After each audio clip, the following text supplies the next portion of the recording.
in the Legislature of KwaZulu-Natal. Siyaluqala ke uhlelo lethu ngiyafisa nje ukubingelela ngibingelele Deputy Chair of Chairs ophakathi kwethu our leader okwisishamthetho saKwaZulu-Natal. Ngibingelele noma ngi-acknowledge udadewethu usomlomo waseLembe ophakathi kwethu udadewethu uDoli Shandu. Ngibingelele udadewethu uNelly Mwaka phakathi kwethu okhona abasazo acknowledgewa kahle udadewethu uLamadlopha Mthethwa.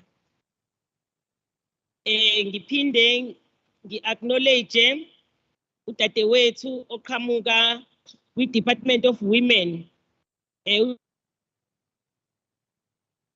udayisi ophakathi kube udadewethu uNonkosi uXaba ophakathi kwethu.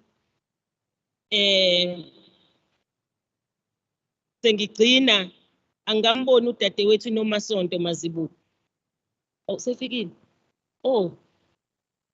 Ngidlule lapho ngakakuboni udadewethu. Siyabonga kakhulu musukhona.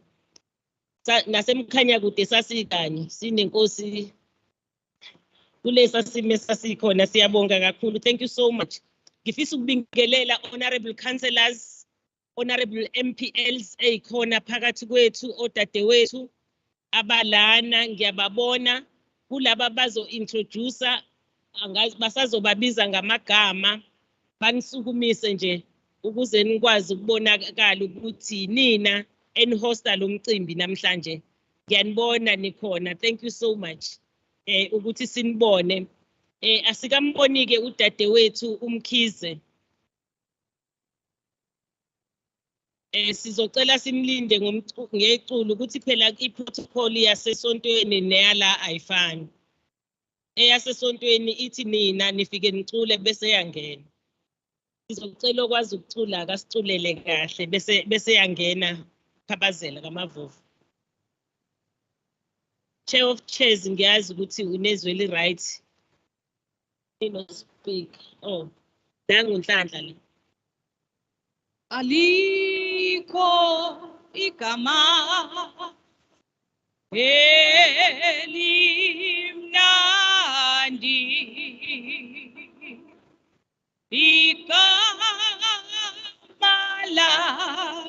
Kamalako Ikamala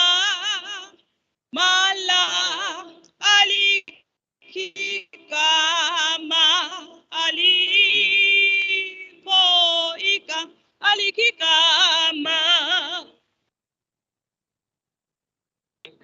Kamalako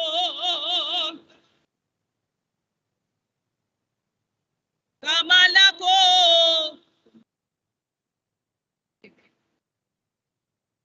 Thank you so much. Besicela udadewethu uHappy uformer mayor wakwaMaphumulo asikhulekele useyosivalela umama sishawa isikhathi. Siyacela dadewethu woza phambili dadewethu.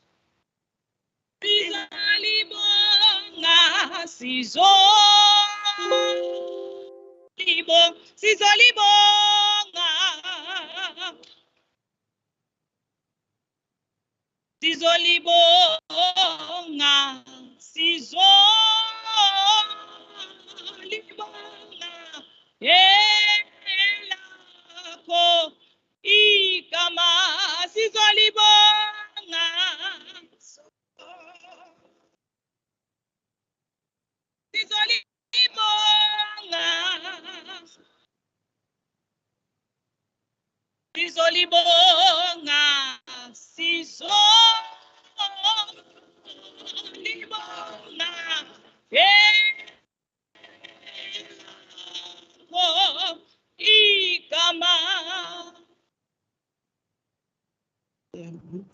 Sacela sivalamehlo ngasekuseni babolungileyo ngasekuseni inkosi yamakhosi sisondela kuwe babolungileyo singabaphathiswa nabaphathi inkosi yamakhosi abakhona kulendlu abakhonjwa wena ngelinye ilanga ukuthi senze lo msebenzi wokudila nomuntu babolungileyo.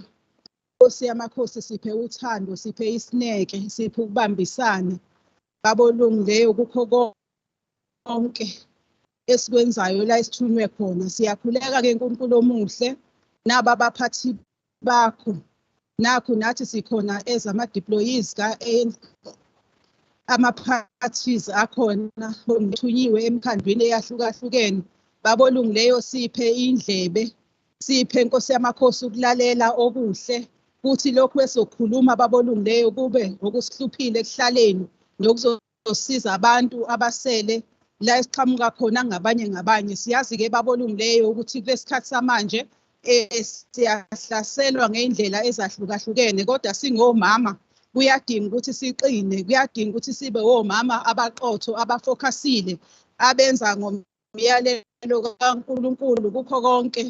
uNkulunkulu omuhle, siyakumema-ke ukuthi ube kanye nathi kuwo wonke ama-discussions azothatha indawo phakathi kwale hall. Konke lokhu sicela ngelihle igama lomfeli wethu uJesu Kristu kuze ube phakade. Amen.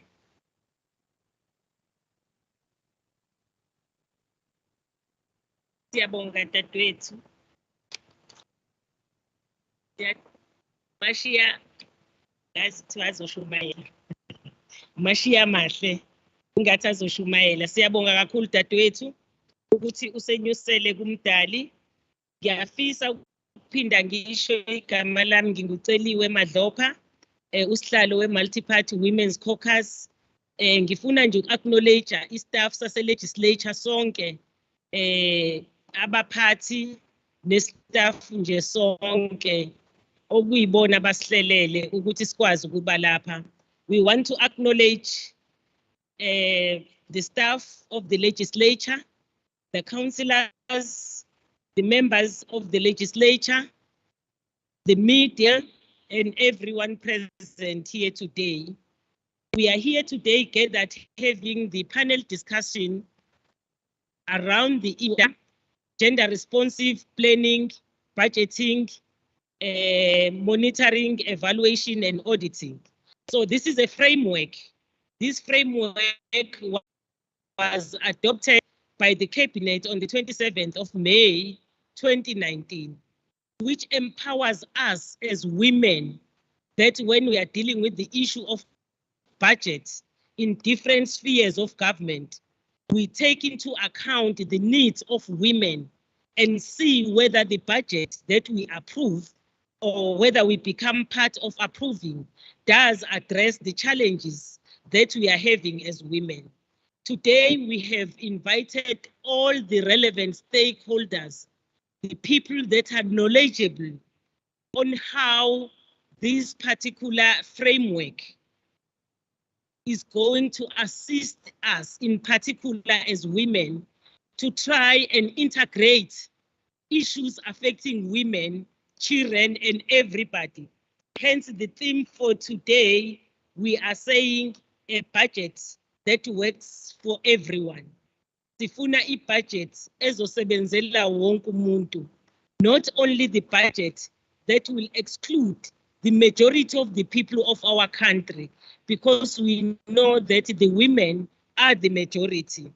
Without maybe delaying the meeting because of the time constraints that we are having, these are some of the things, Mama Zibuko, okufanele sizame ukuzilwa as public representative, because all the time when we are dealing with the issues affecting women, we are giving a little time to deal with those issues so that we cannot interrogate issues that are affecting women.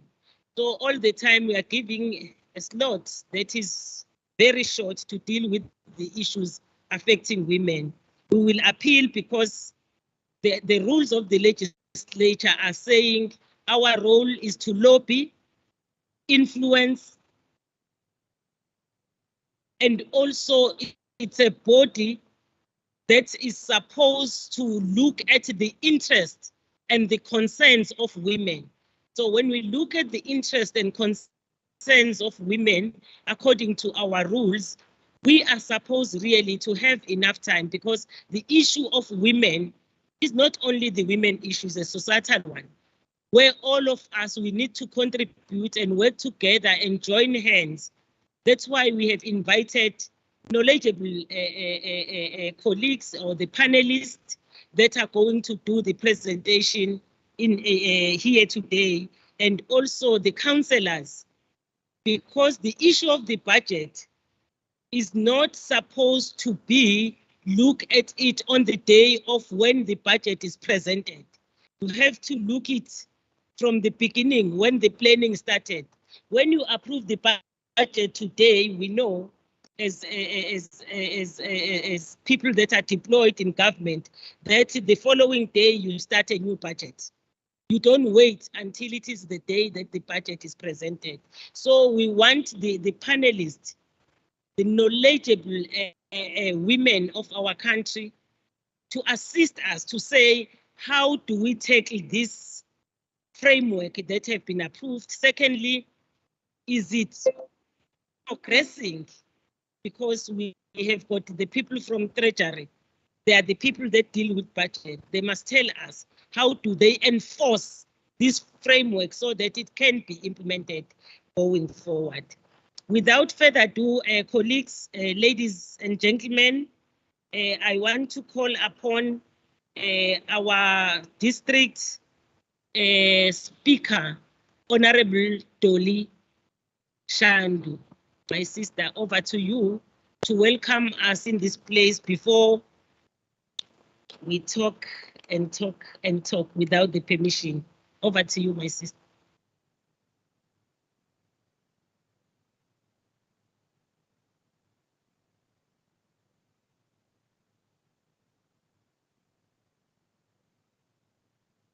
Thank you very much, Program Director, also Chair of Women Caucus in the Legislature, Mthethwa Mthethwa Eliwe, Ngibingelele, Deputy Chair of Chairs,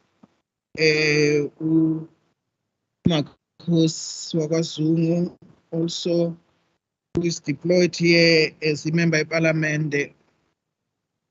Amalunga onke eParlamente akhona phakathi kwethu ngokwegaba zawo, deputy mayors abakhona phakathi kwethu, khona waseNdwedwe ngimbonile, abanye abesilisa abekho la, uSpeaker abakhona phakathi kwethu, ama-ESCO members,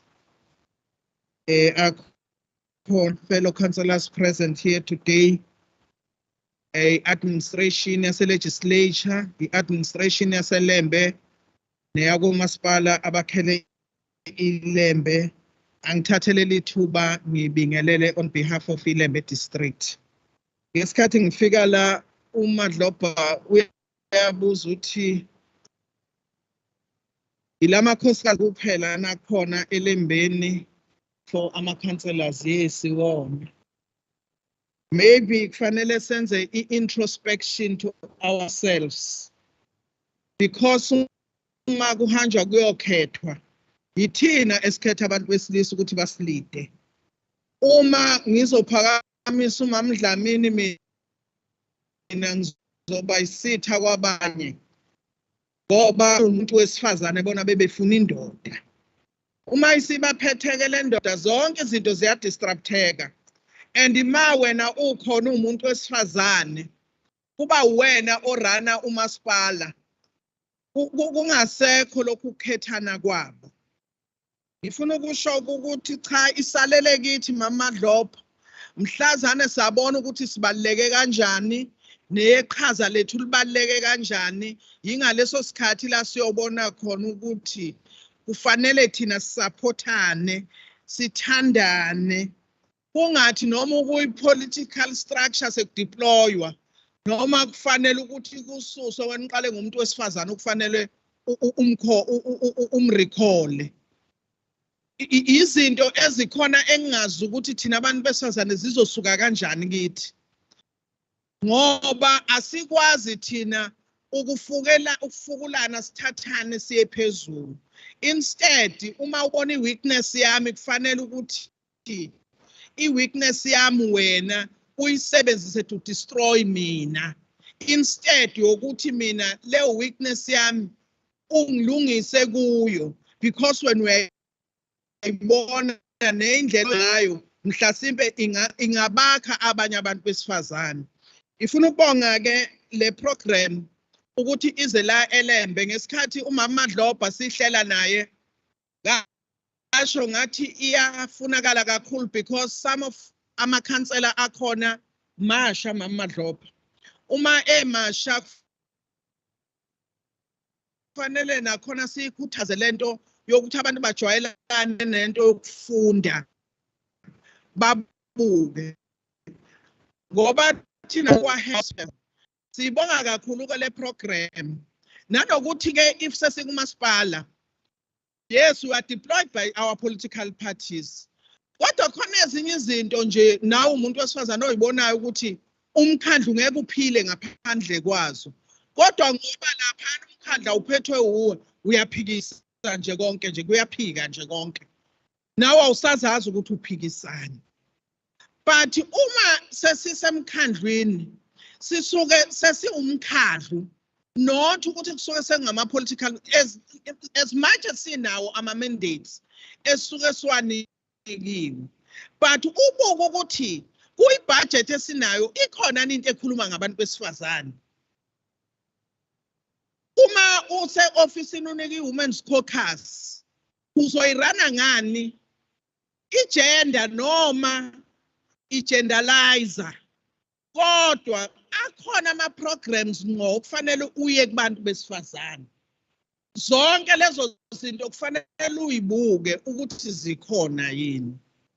So ngalawo mazwi ngicela ukuthi ngibonge kakhulu to your office Mama Mthethwa ukuthi ubone le program isifanele ezilembe esingene siyikho asizukuphuma siyikhona.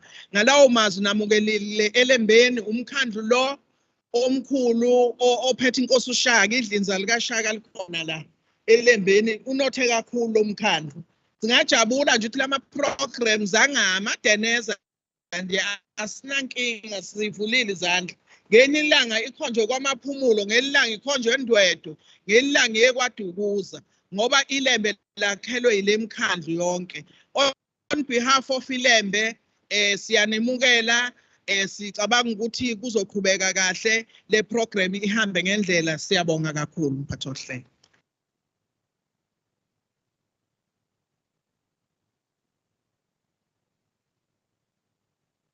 Siyabonga kakhulu mhlonishwa dadewethu uSomlomo.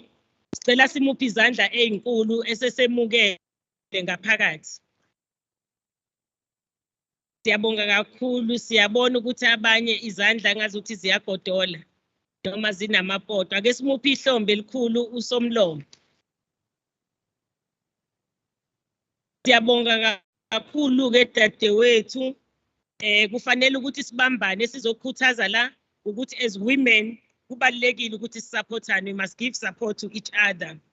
Ngiyajabula nje mangilokhu ngibona umama uMazibuko, hey uhambaza ayofika lapho khona okusemahlathini ongeke wazi ukuthi ungamfica khona ehambela zona lento zokukhulula abantu besifazana abancane nabadala.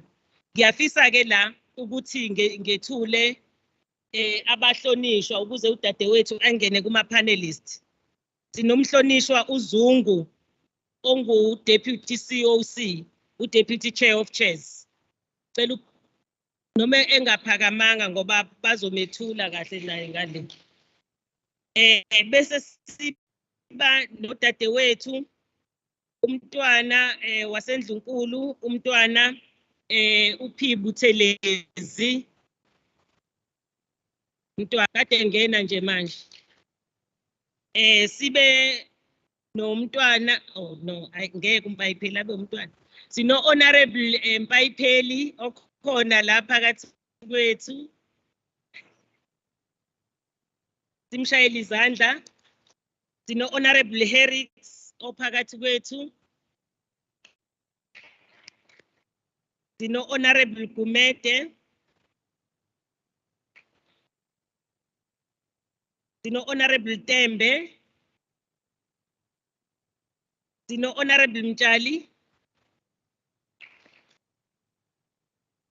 Sino Honorable Shinga. Imbalente. Sino Honorable Ne okhona phakathi kwethu.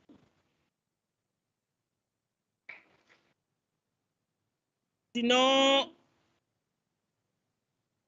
Honorable Mavuso okwi visual platform or esinaye asimuphi izandla. Sikhona ke ne staff la. Sino acting secretary of the legislature, Mr. Mhlomi Kopane, can you raise your hand? Siyajabula ke ukuthi ukhona usijoyinile mfowethu. Sino executive manager parliamentary services umfowethu uZwelihle Memela. Mawusufice bona kusuku usuqalile umcimbi. Sinamakhansela ke esinawo la. Sine Ilembe councillors abalidwa usomlomo. Cela nje baphakamisa izandla bonke. Abalidwa usomlomo uDoli Shandu. And Women's Caucus chair uKhansela uKhoza. KwaDukuza councillors led by Women's Caucus chair uKhansela Umpanza. Sibe namakhansela asendwedwe alidwa uDeputy Mayor udadewethu uZandile Siwethu. Sibe namakhansela Phumulo alidwa iESCO member uKhansela uKhuzwayo Dlamini. Usukhona dadewethu. Siyabonga kakhulu ke agcina lapho ke kusho ukuthi esingabathulanga siyoqhubeka ngesikhathi sibacele beze phambili. Ngicela ukusukumisa ke manje udadewethu ozo introduce ama panelists. Acknowledge nama guests udadewethu uTP Madlopha Mthethwa oyimember ye Multiparty Women's Caucus Steering Committee. Over to you, Honorable Mthethwa. Thank you.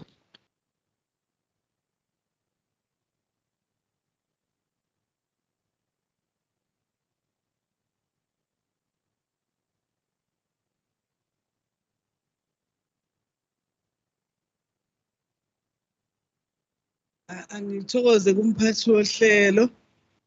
Ngibingelele uhlalo wethu uMamzimela wakwaMadlopha. Bingelele Deputy Chair of Chairs okhona phakathi kwethu somlomo. Ngibingelela ama panelists, ngibingelela amalungu eShamthetho wakhona. Amakhansela ngibingelela isihlalo nosihlalo wami ngale kwalokhu kwala ongiphethe. Uyiqhube yonke umntwana uphumzile iCaucus wayeletha la wathi akukho umuntu ososala manje ke indaba ezitha ngiyakhuleka nakuwe. Bingelela amakhansela wonke namalungu ama officials aseshamthetho. Okokuqala ngiyafisa ukusho ukuthi ngingakabafundi labantu asithokoze ukuthi mesithi multi caucus kushiwa multi-party caucus kushiwa into enjengalena lapha kithi. Asimazi ANC, asimazi uDA, asimazi uIFP, but what we know is women of KZN coming together to share ideas and take women issues forward. Ngakho we are pleading with you councillors ukuthi when you are in your municipalities, forget about your party politics. Do what is expected of you as women. The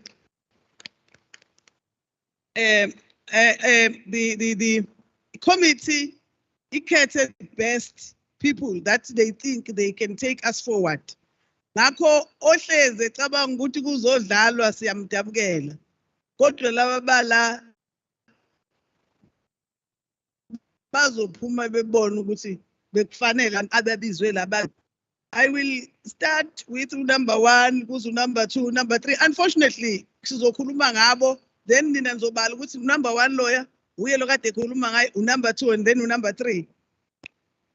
I want to introduce to you Dr. Nelly Mwaka. Has over 20 years experience in research and teaching, training, program management, proposal development, and institutional capacity building in a number of development issues, including gender mainstreaming, gender-based violence, women and development, curriculum development, human nutrition, community nutrition, HIV, and health. She is currently the gender, HIV program manager and COVID coordinator at the UNDP country office in South Africa. Prior to joining UNDP, Dr. Mwaka was a lecturer in public at the University of Pretoria. She holds a PhD in public health from the School of Health System and Public Health, University of Pretoria, with a specialization in gender and health. Was pillar beyond women issues. That is Dr. Nelly Mwaka. Ngicela nje athi uphakamisa isandla bezombona abantu.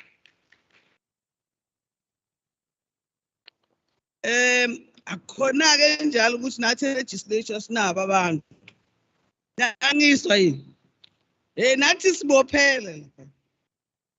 Ngifuna ukunethulela uMiss Zungu, who is the provincial executive committee member of the African National Congress. She started serving as a member of the legislature in 2019. 2019, she became the deputy chairperson of committees and a member of finance and cooperative governance portfolio committees. She is a former union activist and also she was a shop steward. Has been a secretary of the local, which is Isithebe in both NUMSA and the Federation Ikosatu. Ayibona ke say Ikosatu. Why a member Ikosatu? Angiyazi manje ngithi mina say Ikosatu. Utheke mayise bonakala ukuthi kanti uyashisa uKosatu. Hayi kwavele wancenga ngathi hayi shiya lento yeKosatu. Go and become a PR councillor in the Ilember District. Wahamba waba councillor for 2006 to 2011. And in 2012, he joined Mandeni local municipality. Because then she was a speaker of a municipality as well as an ESCO member. And that is Miss Zungu. Ilungu leParliament ohlala. The last one. Miss Nomasonto Mazibu, Commissioner Mazibu is a full-time commissioner at the Commissioner for Gender Equality. She holds a number of qualifications, which include a diploma in primary education, diploma in conflict resolution, as well as a diploma in project management, as well as advanced education training. And diploma degree, but the most important thing is in conflict management.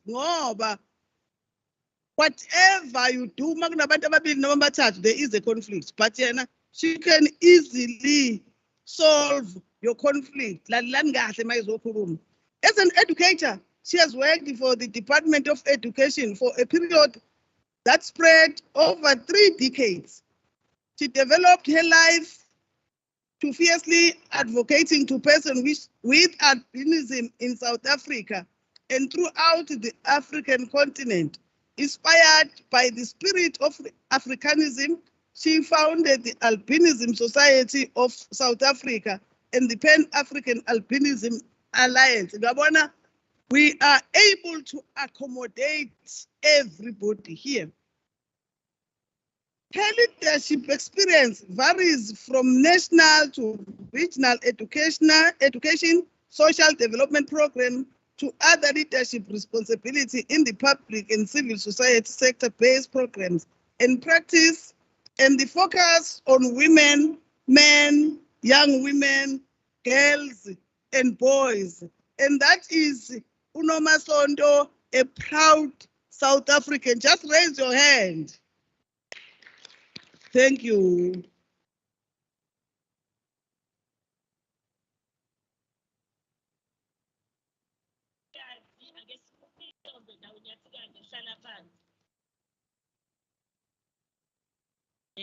Ukhulume kahle kakhulu,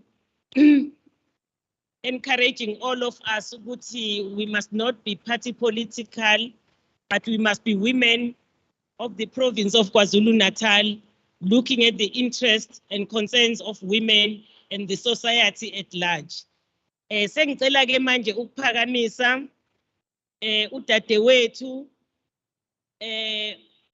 Dr. Mwaka eze ngaphambili azosenzela i-presentation.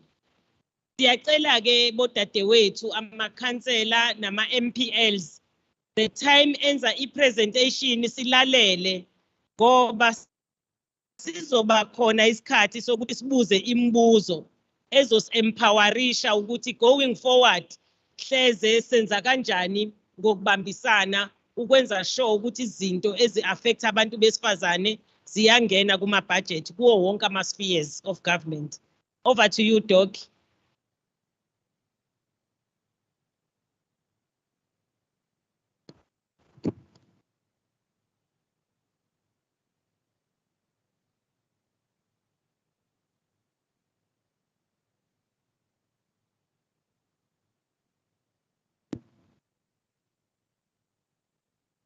Sanibonani,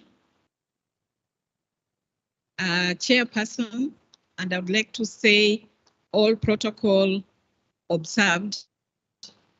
We are happy to be here as the United Nations Development Program, and this is not the first time we are working in partnership with the Multiparty Women's Caucus. We had another session on gender equality in 2016. So I hope you're going to put up my presentation so that all can be able to see and follow me. I was assured that it would be uploaded.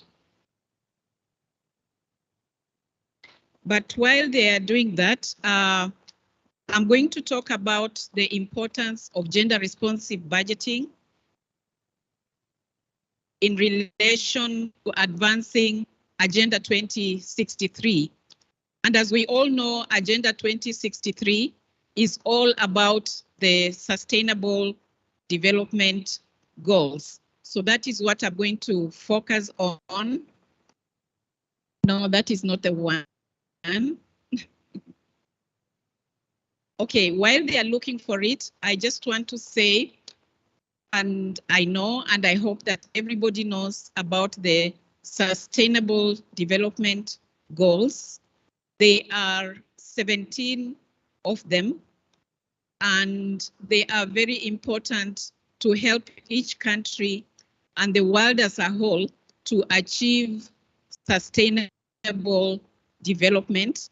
They are our guiding framework for any development work that we do. And at the center of all the sustainable development goals is gender equality and women's empowerment. Now, we believe that in order to achieve all the sustainable development goals, it is important to advance and promote gender equality.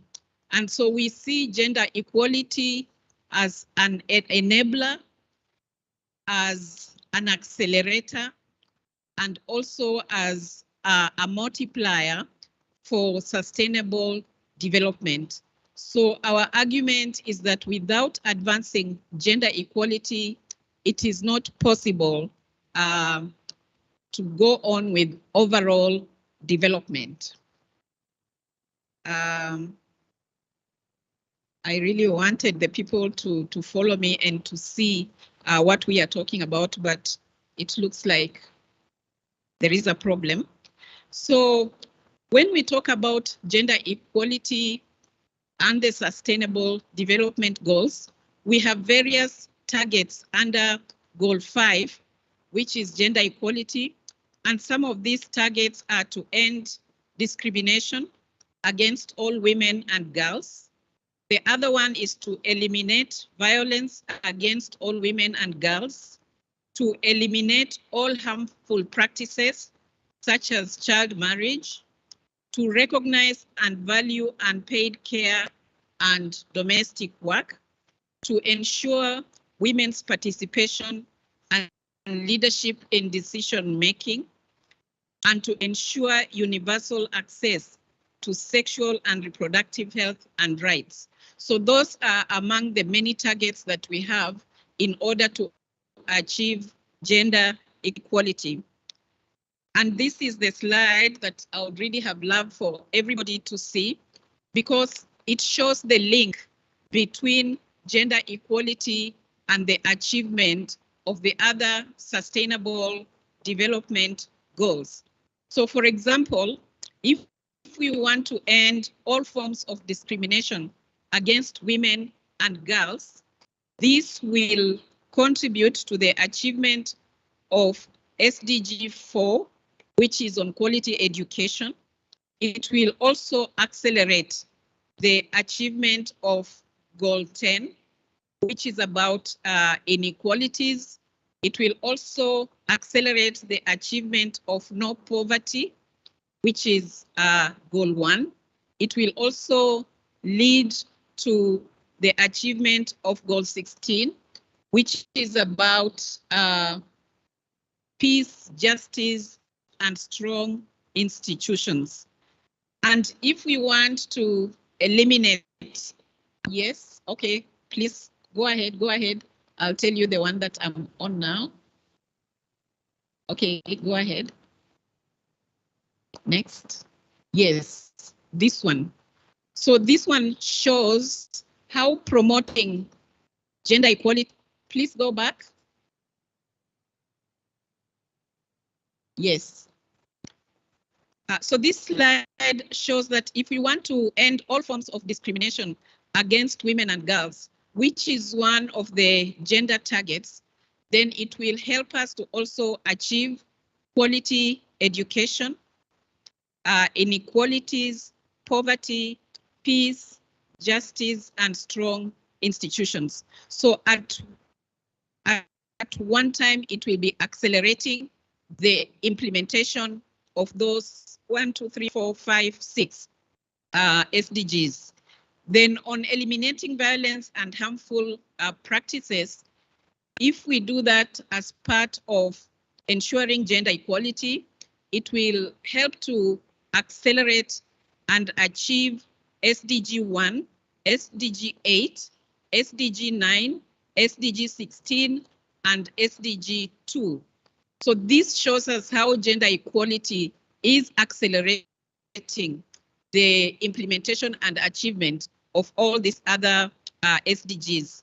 If we promote economic empowerment and financing of women's projects, it will also have a bearing on SDG 3, SDG 5 itself, SDG 6, 10, 13, 14, 15, 16.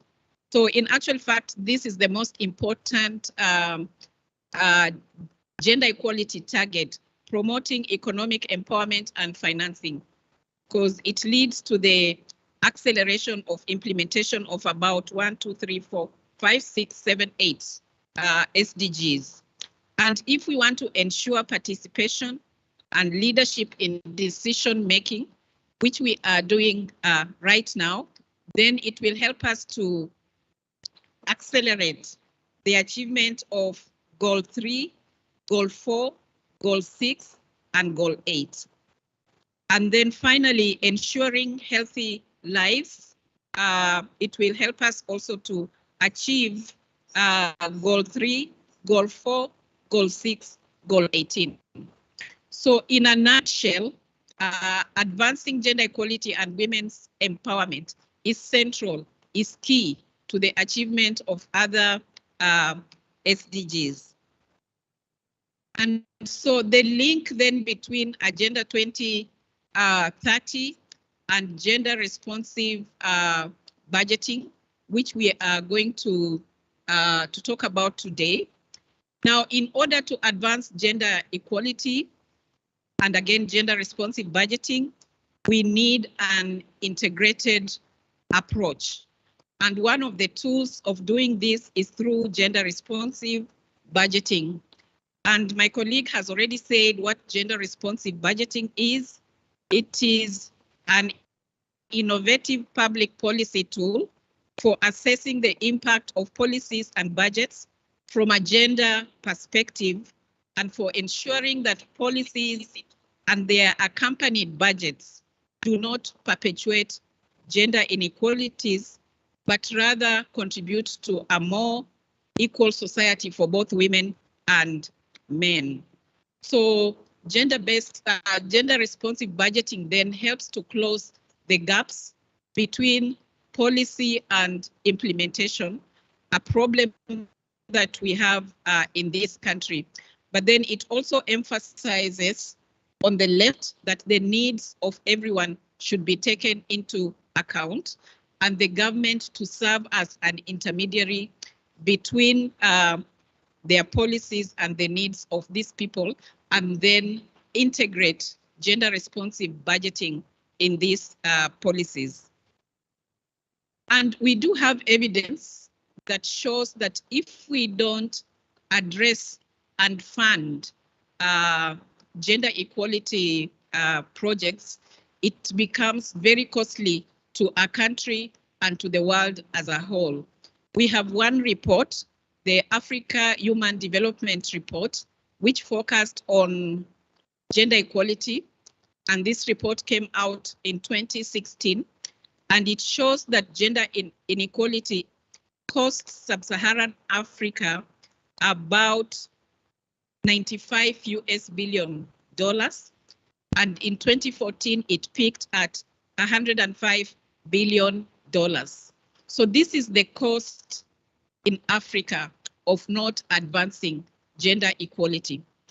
And then we also have other evidence that came out in 2018 from the World Bank, also showing that on a per capita basis, gender inequality in earnings could lead to losses in wealth of about $23,620 per person globally.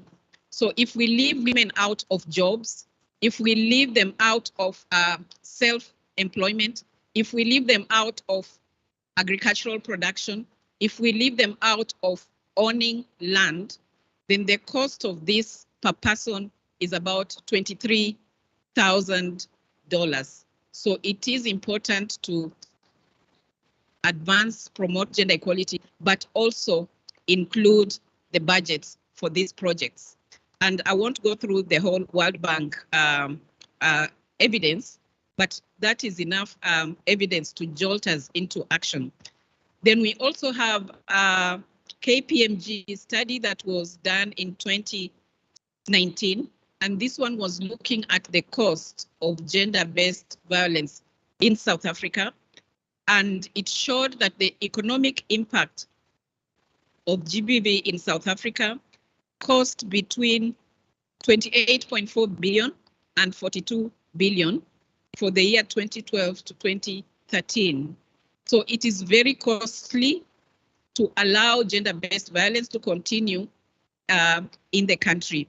And so we have enough evidence. It's only, I just highlighted these three, but there is more evidence to show that investing in gender equality pays dividend, and if not, it will cost a lot for each country and the world as a whole. And so this again brings us to today's topic. Because of the evidence that we have seen, then the Department for Women, Youth and Persons with Disabilities developed and launched the Gender Responsive Planning, Budgeting, Monitoring, Evaluation and Auditing Framework. Lanwani, I don't know how you pronounce that. GRPBMEA, something like that. She will tell us how they pronounce it. But this framework aims to ensure more sustainable, comprehensive, and multisectoral approach to gender mainstreaming within our country's planning, monitoring, evaluation, and public financing systems. And Lanwani will be talking about that. And like I said, it aims to close the gaps between policy and implementation by looking at how budgets can be developed to advance projects on gender equality. So in brief, I have just taken you through a process of coming from Agenda 2030, which are the Sustainable Development Goals, and then seeing how gender is central in the achievement of these development goals, acting as an enabler, as an accelerator, and as a multiplier of development. Then I have linked this to the gender responsive and budgeting process. So colleagues, I just want to conclude by saying that I hope that this meeting will go a long way in equipping the Multiparty Women's Caucus with the necessary information for advancing gender responsive budgeting in your legislations, in your policies, and for arguing for your constituencies and communities. Thank you.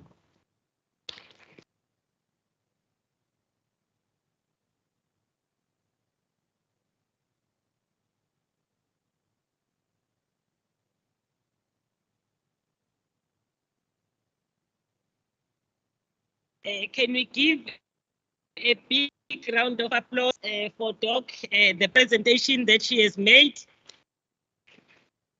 making us to understand the 17 Sustainable Development Goals, and also the information is power.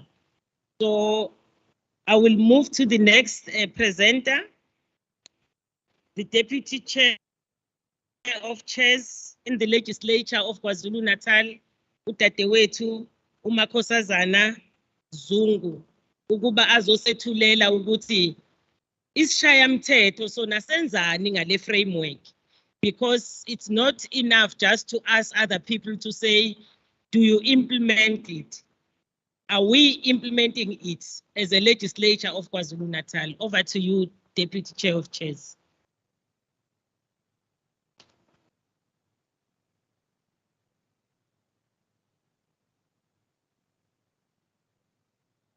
Thank you. Ngibonge Hlalu, Program Director, Deputy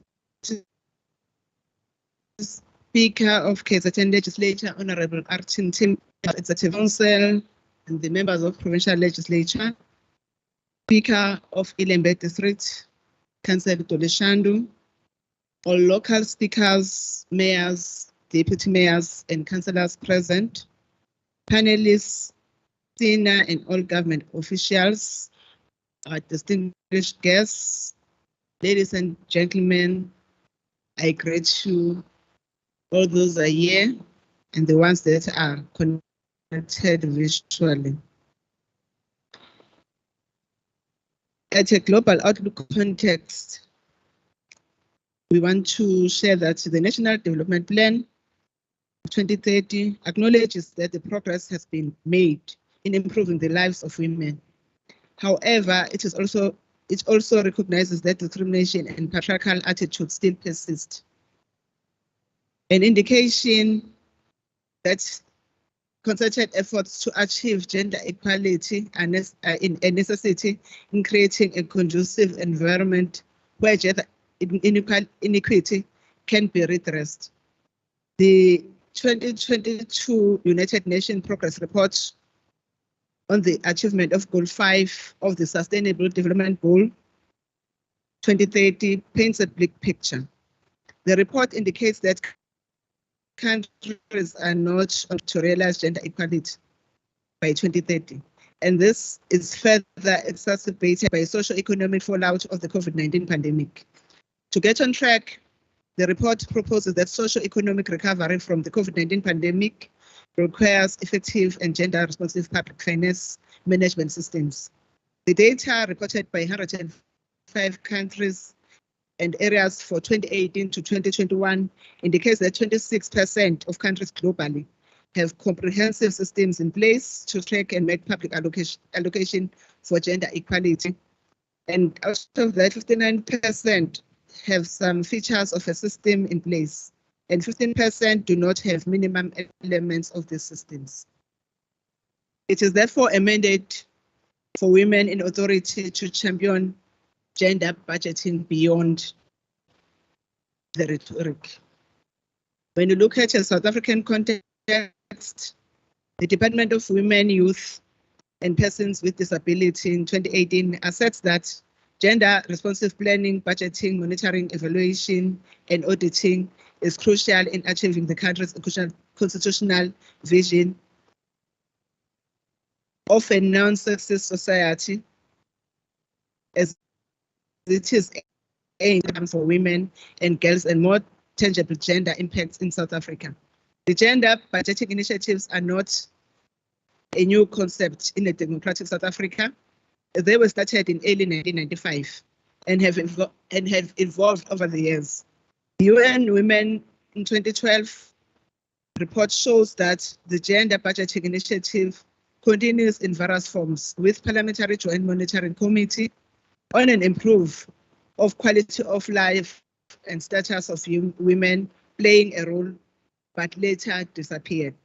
In 2018, the Department of Women, Youth and Persons with Disability developed a draft gender responsive budgeting framework to serve as a guiding theoretical framework document to be used in South Africa to initiate gender responsive budgeting in state departments and related entities. According to Department of Women, Youth and Persons with Disability, this GRPBMEA is geared towards a more sustainable, comprehensive and multi-sectoral approach to gender mainstreaming within the country's planning and monitoring and evaluation, as well as public financing system. There is a need to dispel the notion that the gender responsive budgeting is budget catering for women, as it is much more than that.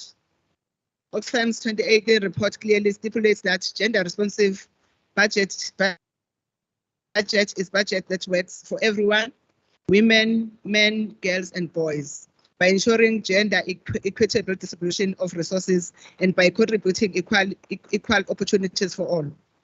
The Department of Women, Youth and Persons with Disability asserts that the gender responsive budgeting is essential and it recognizes the traditional budgeting systems are active, patriarchal, and fail to see the contribution of women who are primary and predominantly unpaid, whereas of the burdens of home caregiving, as per the report 2018.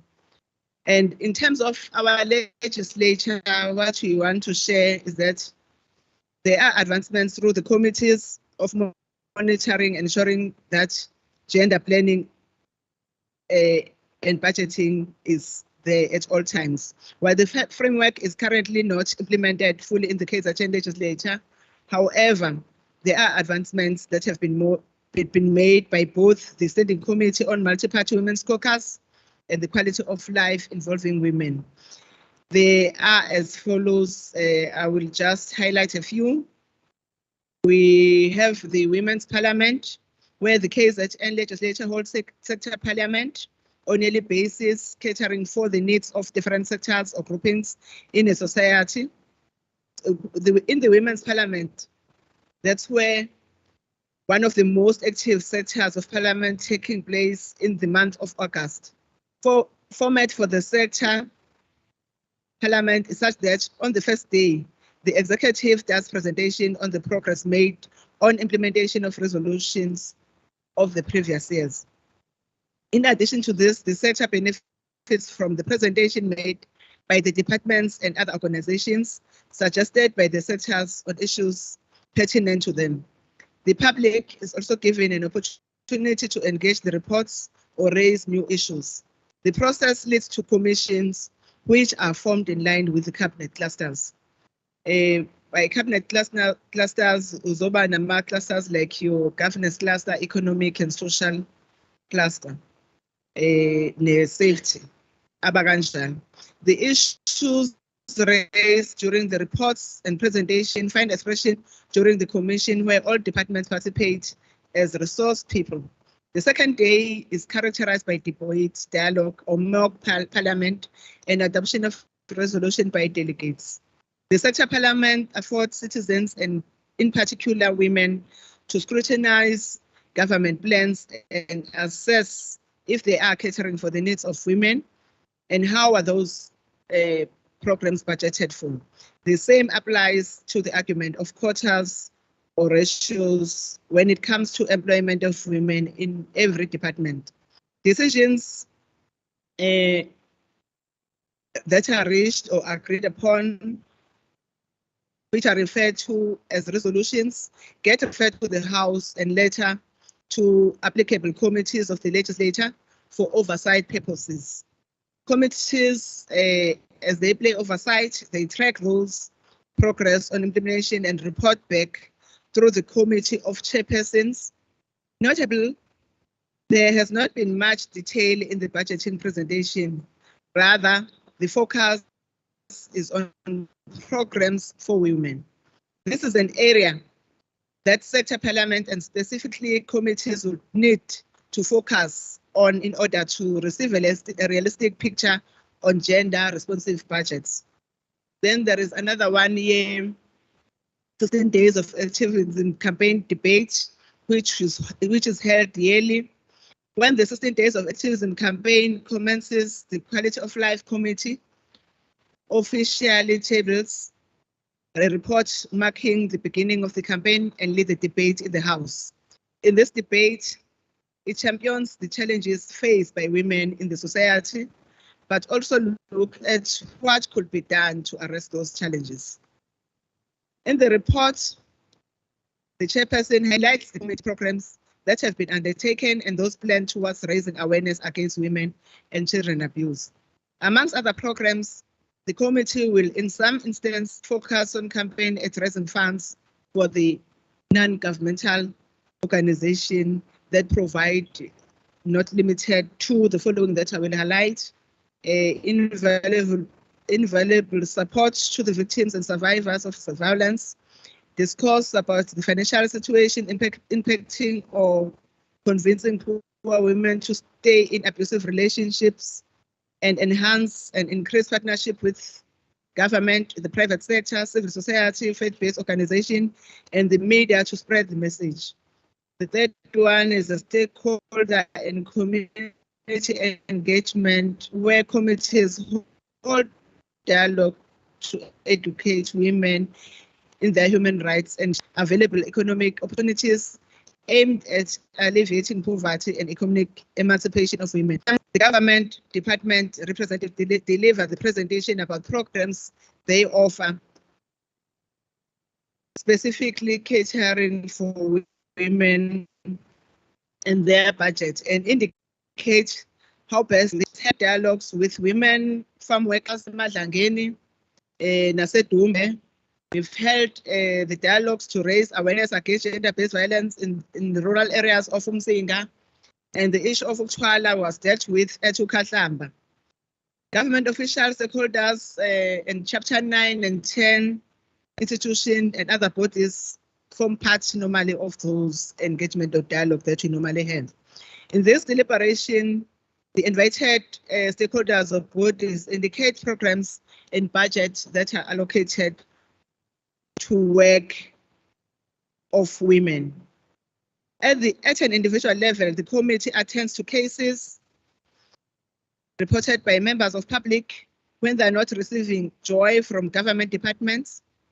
The committee follow up on the matters raised and conduct investigation. This is now a committee that do that, including its petition. One of the success stories that we want to share is a case of a widow who was unfairly treated by the traffic of her late husband and the family. When the the Inkosi apologizing, Inkosi Neskungusayo, Shuchi Inkosi and his counsel apologizing for the ill treatment of the widow, they committed to uphold human rights, rule of law, and tolerate different religions, cultures, and beliefs. This is one of the demonstrations of the intervention made by the legislature committees in communities. And we also have the Speaker's Social Responsibility Program. That one is driven in Somlomo, where the legislature ran a social responsibility program through the Office of the Speaker. This program focuses on a wide range of issues that touches the quality of life for the vulnerable groups, recognizing that the legislature is primarily not a service delivery structure of government. It does partner with well-wishers in raising funds to assist compromised members of our communities. Most of our vulnerable groups are women and girls and girl children and LGBTIQA+ community. These interventions highlight that there is an inadequate budget to address gender disparities. What we see as the way forward is that there is a need to officially launch or relaunch the framework in the province and have a clear capacity building and training program. This is notwithstanding the work that has already been done, which includes the presentation of framework to KZN Legislature's Multiparty Women's Caucus that took place in February 2020. Furthermore, the KZN Legislature is a strategic level. At a strategic level, needs to review and transform existing legislation to reflect gender perspective. This includes the strategic priorities and objectives of the institution. There's also a need to strengthen the overall oversight role of the portfolio committees to ensure accountability of departments in relation to gender performance, focusing on departments' budget and annual performance plans, from the planning phase to the implementation phase.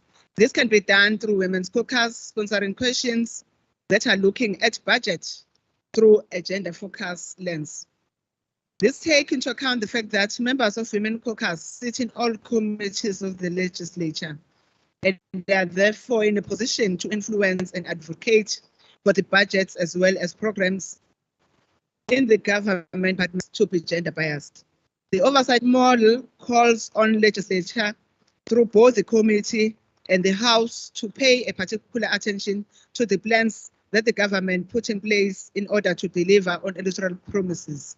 The annual performance plans are critical document that reflects what and when the executive aims to deliver, and sector oversight model makes it an imperative for the committees to analyze, scrutinize, comment, and influence the direction and extent of service delivery as reflected in annual performance plans.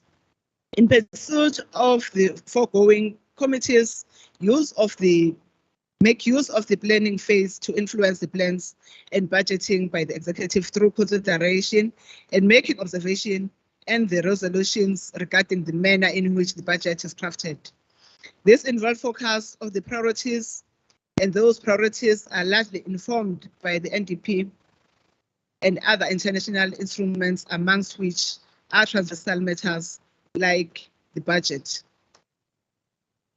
Gender responsive budgeting also needs to be cascaded and operationalized at a local government's IDP,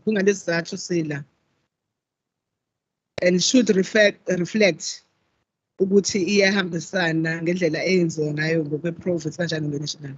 The women councillors should be at the forefront in advocating for the implementation of the GRBF. The speakers intend to launch a speakers forum. This is a consultative forum that the oversight structures in both the provincial and local government can utilize to ensure that there is synergy in the manner in which the province considers the budgeting through the KZN Speakers Forum.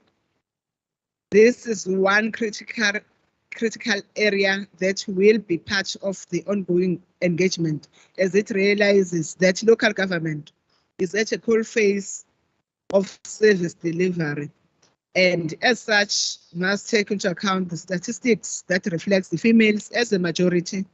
The Speakers Forum will therefore play a critical role in ensuring that we respond noma siyayenza iyenzeke noma implementeke the gender responsive budgeting framework ngokwendlela ebekeka ngayo. Sifisa ukubonga, sifisele ukuthi ke amakhansela khona akwazi ukuthi ahlomule abenefit kule session namhlanje. Danke.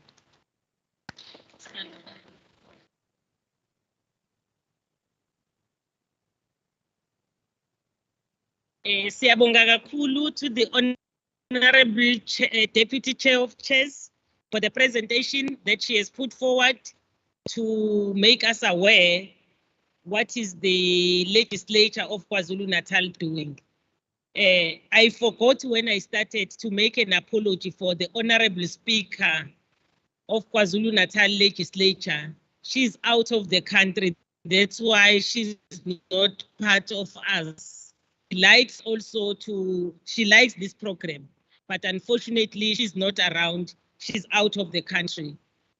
Now I have to welcome the Honorable Mavuso that has joined us. She's one of the whippery in the legislature. Also, we welcome Councillor Ibintuli from Mthethwa, Councillor SZ Mkhize from Kwaduku, Councillor Mkhize, and also our pastor that is with us. We really appreciate the woman of God is with us here. We requested that you will do the closing because we ran out of time, but a warm hearty welcome to this platform. And we think also it's going to assist even in the church to influence those that are in power to understand this framework that was approved by our parliament. Thank you so much. Can we then move to the next item? The next item is an overview of the gender response planning, budgeting, monitoring, and auditing framework and implementation of the framework. Lapho ke sizothola udadewethu Miss Lwanani Tlaisi from the Department of Women.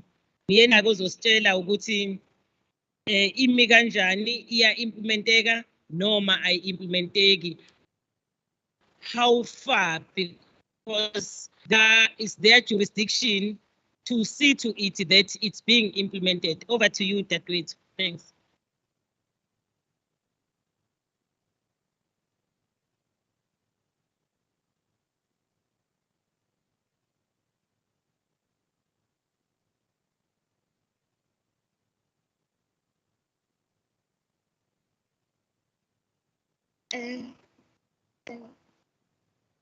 Thank you very much for giving the department opportunity to come and make the presentation. And I want to greet all members of the provincial legislature, councillors. Let me easily say all protocol observers, so that I don't leave anyone behind. Thank you so much for the opportunity that we always get as the department. And the opportunity with Gauteng. We are so proud today to be invited here to come and make a presentation on the framework. It is a framework that is changing the country to a higher level. I can see with the participation in here that we are all happy to be having an instrument that is going to empower women in the country. My presentation today will look into the introduction and a background for the framework. I will touch on the mandate of the department, which is the Department of Women, Youth and Persons with Disabilities, the successes in the implementation of the framework, which is also key for this meeting, also looking into the implementation plan in line with the pillars of the framework. So there are other areas, important areas of the framework pillars that I'm going to touch. And then also look at the proposals. I'm so happy because this part of proposal has already been presented in this meeting. Following advances, we know South Africa had advanced a lot with regard to the issues of gender, with the constitution that we had. But what we have seen is that over time, regression has been seen in gender mainstreaming. There was a poor accountability for women empowerment and gender equality performances across the state. Key priorities and policies, women and gender equality became outdated, and weak institutionalization of the gender mainstream.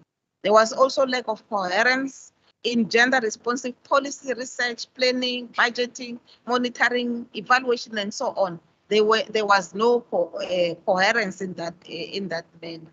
So in this way, that's where the country looked back and say, let's develop a policy that is a policy framework that is going to look at how do we bring all these things together so that whenever we are implementing anything, whether it's planning, auditing, monitoring, evaluation, we are always going to consider that. That is the policy framework that we have been speaking about.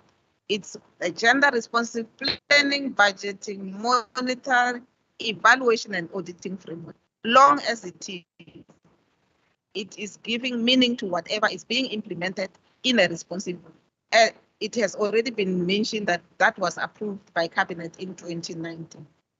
The key objectives of this framework was to serve as a catalyst to effect a system paradigm shift towards gender mainstream across the state. So we need to change towards ensuring that that happens, to ensure that women empowerment and gender equality is at the center of public policy priorities, results-based planning, budgeting, and accountability. So if in our planning, in our reporting, in our accountability, we don't consider the issues of gender, we are not going to implement. So the framework brings together that. Ensure the allocation of adequate and equitable resources for women's empowerment and gender equality linked to broader public finance reforms. To enhance the country's overall level of inclusive growth, development, and broader political and socio-economic transformation, meaning that no one was behind about that, and that we will be moving towards achievement of a constitutional vision of non-sexist society and gender equality. The overall approach of this framework, I'm not going to call it with a long name, I will always refer to it as the framework, is to ensure that women empowerment and gender equality is not only a social sector issues, but cuts across all sectors and desires outcome, especially economic empowerment and political participation. You see, gender usually was looked at as the issues that relates to women. But with this framework, it is the issue that cuts across every part, whether you are in administration, whether you are in the community, whether you are in the budget, you need to think about them. So everybody should understand their role, the role that they play in order to ensure that whatever implementation takes place is responsive to gender. Aim to ensure that the country, the government, while planning, budgeting processes, promote stronger institutional accountabilities. We all need to account to the need to for a comprehensive and integrated approach. You feed to each other in a manner that everything we do responds to being responsive to the issues of gender. A gender responsive institutional system of public administration finances every part of implementation is supposed to be responsive. The approach and strategy for successful implementation include that a pragmatic approach which is not uncomfortable, but it needs to happen. And it touches from the short to the medium to the long term of the strategy.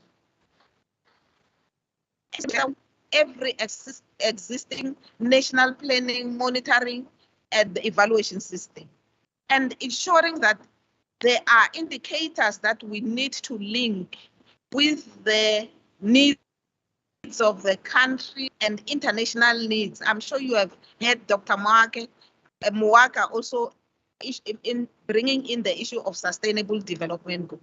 So as we implement the framework I'm speaking about, they are going to also ensure that we touch on the issue of international obligation that the country is on. The achievement of a country gender outcome requires setting of clear, responsive policy priorities. Very, very important. We need to have these priorities that we need to set, and then ensure that all those priorities are based on the diagnostic needs. If the needs of the country is to currently address the issues related to gender-based violence, we need to focus our plan, our policies to that, and ensure that women, men, and everybody benefit from that. We're translating policy priorities into programs with clear outcomes, gender-responsive indicators, and targets. Very important. If the policy priorities, we don't have programs, and if those programs do not have targets, we will find that the programs are implemented, but we cannot quantify who are beneficiaries of this program. So if there are policy priorities, we need to set clear targets to say, in this program, we target to benefit this particular percentage of women, this particular percentage of men, and so on, in order to be able to quantify and know how many of beneficiaries are women, youth, and persons with disabilities. So the framework is linked with institutionalization of gender mainstreaming across the state. What is institutionalization? It's ensuring that within a particular organization, whether it's a legislature, there is an institution that is going to be responsive to gender. You will know exactly how the issues of planning brings about women. You will know about the issues of how the plan that is put in place are budgeted for in order to ensure that with the targets and the indicators, so that you are able to quantify them. So it's important that when the programs are implemented, they are results-based. We know that we implement in order to reach area. Now, I'm not going to say much of the department, but it has got this mandate to realize gender equality and the empowerment of women and girls, youth, and persons with disability, to ensure that they enjoy the full and equal human rights and fundamental freedom. So, however, it does not work alone because, as I indicated, the issues of gender cuts across everyone. We work with all national government departments, public entities, provinces, municipalities. We are all mandated to ensure that we implement on this gender responsive planning budgeting framework. The mandate comes from the Constitution and other instruments at international level, but we still have our old framework, the South African policy framework on women's empowerment that has had made South Africa to be well known about being responsive to the issues of women, that we are making sure that it's still implemented properly as it is being reviewed at the moment. The successes in the implementation of the framework has been there because we have seen a cabinet approving the framework. However, it is still important that the success in the implementation is also seen from all stakeholders, from the cabinet and the president to where we are today. The multi-party caucus has called on us to say, let's share about the framework because they want to ensure that it is being implemented. So in presenting herein, we want the caucus wants to ensure that we all implement. It's being responsive to the need of the framework. What are the priorities of women, youth, and persons with disabilities? They are aligned to the 7 priorities of government. The first priority has to do with the mainstreaming of gender, youth, and disabilities within the empowerment and development by ensuring that this is institutionalized, meaning that each and every institution, as I've indicated, should have institutionalized the issues related to women. The priority number 2 is about increasing the economic participation, ownership, and access for women, youth, and persons with disability to resources, to program, to all these other things. So if we don't mainstream, if we don't prioritize them in our plans, they are not going to reach this outcome in priority number 2. Priority number 3 is to ensure improved educational and health outcomes and skills development for all women, girls, youth, and persons with disabilities.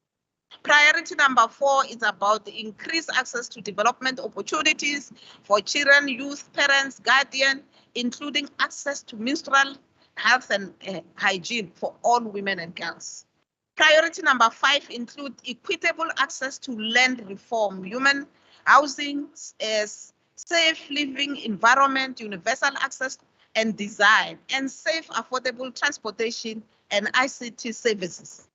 And then also number 6 is about reduced level of marginalization, stigmatization, discrimination, violence against women and girls. You know, one of the most important priority where we still find women being marginalized, being discriminalized.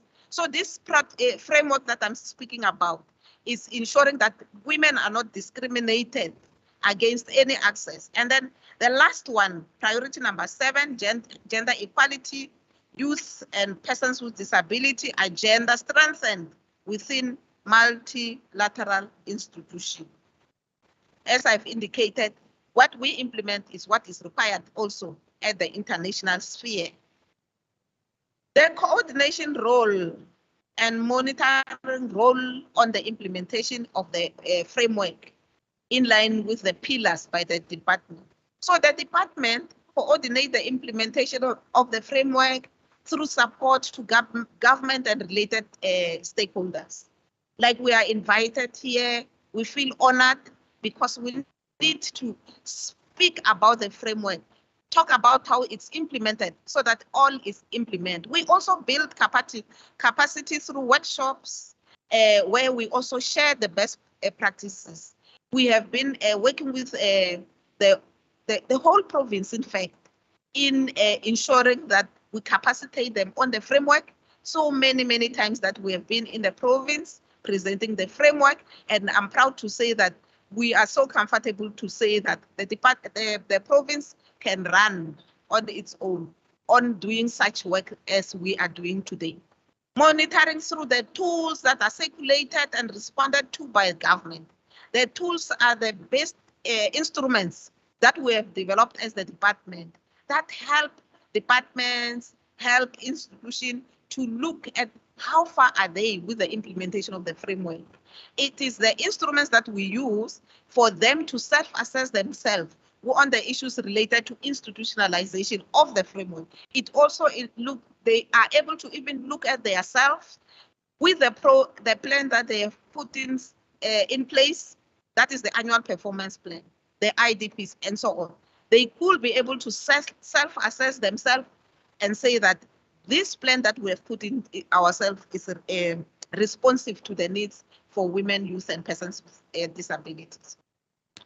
Furthermore, we also do a report that we look directly at the benefits from the implemented program for ownership, participation, and so on. And in all this, we work together with provinces. The challenge that we have is that we have not want to have all provinces and all departments reporting so that we can be able to quantify how women have benefited from the gender responsive planning, budgeting, monitoring, and evaluation. The pillars in the framework are 9, as you can see. There's a country planning and monitoring that speaks to NDP and MTSF. I'm not going to speak a lot about that because we all know that the MTSF is responsive. The issue is that we need to implement. The institutionalization of the planning that speaks to the APP, the SPs, the IDPs, and the one plan. The policies, we know that we are very responsive as the country. The evaluation, knowledge and evidence, monitoring and auditing, budgeting, other related systems such as cabinet and parliament, performance management, and communication, advocacy, and training. So these are the pillars of the framework that we need to look into when we implement the framework. Now, I'm going to speak about gender responsive institutional planning. In line with institutionalization of gender responsive youth, persons with disability priorities during planning, that is in the priority 1 that I spoke about. What we do as the department, and what I want to emphasize to say, we want each and every organization to do that, and we have supplied sufficient tools that you can self-assess yourself to be able to do that. We do analysis of the draft annual performance plan, which is the short plan, and the revised strategic plan to provide for baseline on the extent to which government department and state-owned institutions are being GOD responsive, that is gender, youth, and disability. So when we analyze the draft, we send the information back to them to say, to be responsive, address this and that and that. And then in their final draft, they will have looked into that. So in this regard, in October 2021 to February 2022, we received the first draft and the second draft APP of departments from the DPME. We analyzed and then ensure that the plans for those departments that we have analyzed are responsive, meaning that in those plans, there are indicators and targets that are responsive to women. That will be able to quantify on the number of women that have benefited on the projects specifically.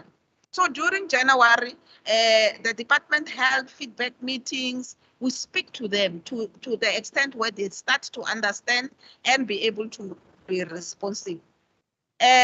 We develop analytical framework that I've indicated that it's a tool that you can self-assess yourself.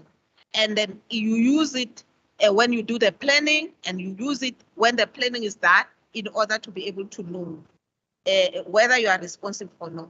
What we are also doing now, we are putting up, we want to appoint a service provider that is going to look into the IDPs and the one plans of all the 44 districts and the metros, the 8 metros, to be able to guide them in the next plan so that they are responsive. This is a very important area because it is really closer to women than us as women that are employed. We need to reach to women out there that needs to be empowered, that needs to benefit, and so on. 4 new GRB evaluations will be taking place. That is the way that we will be looking into how the programs that are in place that are known to be for women are being responsive. Implementation evaluation of the youth employment creation programs. We'll be able to see if youth benefit. Impact evaluation on the implementation of the white paper on the rights of persons with disabilities. Implementation evaluation of the national strategic plan on gender-based violence, where women, we know they suffer so much. Implementation evaluation on the 16 days campaign, and also implementation evaluation on youth policy, National Youth Policy 2020 and 2020-2030. And then we also have done a rapid evaluation on the implementation of the government policy on preferential procurement towards women, youth, and persons with disability business. The evaluation has just been completed. And then just to assess the progress on the implementation and whether there are any gaps or areas that needs to be strengthened by pointing out the successes and the best practices while identifying challenges with the implementation of government policies on procurement and revealing improvements for the future implementation. Very important area here that the evaluation is targeting on, because we really need to see if women are really benefiting from the monies that are being distributed. The other area that is of importance is that we developed the annual performance monitoring report that assesses the progress made towards the implementation of MTSF Priority 2. Remember, Priority 2 speaks about economic, but with specific focus on economic reconstruction and recovery plan. So the focus there was to look on the measures that promote equity, because government has measures to promote equities. They have got the measures that improve employment and reduce unemployment. The measures that we are going to own and participate as women, youth, and persons with disability. So the report was able to look into that. And then in so doing, the report was presented to Cabinet and approved by Cabinet on the 25th of May with the recommendations for Cabinet to look at the progress that has been made on the implementation of the framework, and also for Cabinet to approve that all government departments and state-owned entities include women, youth, and persons with disability indicators in their plans and provide performance report, because it's through performance report that we will be able to identify whether we have reached women, youth, and persons with disability with data that is disaggregated. Government to implement the report recommendations, and that Cabinet will hold the executive accountable of gender disability aggregated data, departmental interventions, and programs that are responsive for women and youth. So the other area of gender responsive budgeting that we did was that, you see, most of the time it is said that it's a very difficult area, and National Treasury is going to speak more about that. But what we did as the department was to request data from the National Treasury and look at the issue of how much of the government money goes to women, youth, and persons with disability owned enterprises, using whatever data have been captured by people who have used the resources, like departments. Particularly the data that we received was from government department and provincial national department. So from the data that we received, without making them aware, or the data that we used was for 2020 and 2021, just to form the baseline on where we are. We have identified that in 2020, 2021, 13% went to women-owned enterprises of the budget that was accessed, meaning that from the 22 billion that was used on enterprises, 13.5 went to women. And then from the 9.41 billion that was used, 5.6 went to youth. And then for persons with disability, only 409 billion, of which 0.2 went to persons with disabilities. So I've shared the report, the presentation with you. So in this regard, it has formed the basis for departments to look at themselves and see where are we? Most of the time, the question that we ask is that, do we want only women or youth or persons with disability to benefit? Before they even realize where they are with this regard. We need to understand where we are in order to complain, to say, is it only women that are supposed to benefit or not? So it's important that we look into that so that we share equally according to what the Constitution of the Republic requires. With regard to communication, advocacy, and training, we have got meetings with national and provincial government that we set up alternatively every month in order to share best practices, to provide capacity and support national government. It is a platform where, with the use of virtual meetings, we have seen KZN doing very well. They will be inviting all departments to be represented in the meeting because it's cheap to go online and participate in the meeting.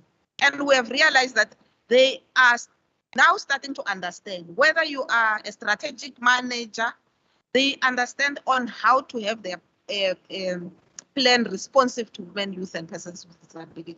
And we thank the Office of the Premier for coordinating such meetings. Furthermore, we should remember that the National School of Government has got training on gender responsive planning, budgeting, and gender mainstreaming, which is another platform that empowers everybody who is supposed to be responsive in their work to be trained.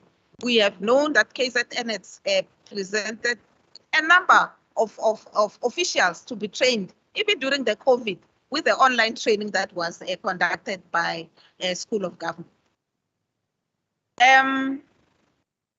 The other area of importance is that through the EU funding, we have recruited the technical monitors and data capturers, which KZN in the Office of the Premier, we have managed to appoint. They are going to assist us because we've got limited capacity to ensure that the gender responsive planning, budgeting, monitoring, and evaluation is rolled over to reach the lowest level of government, ensuring that the IDPs and so on are responsive. So that is one of the areas that we are really implementing to ensure that we support the government in the KwaZulu-Natal. So the proposal that I have in the presentation is that the Women's Caucus, the provincial legislator should support, and I'm happy that this has already been indicated, to support, to assist in ensuring that the report and the presentation that saves in the platform, you need to make sure that they provide you with gender priorities. They need to have disaggregated data so that you can be able to identify whether women, youth, and persons with disability benefit. Ensure that in ensuring that the structures that represented in this body are taking into consideration the priorities and the mainstreaming of gender, youth, and disability, and ensure that there is institutionalization in that regard.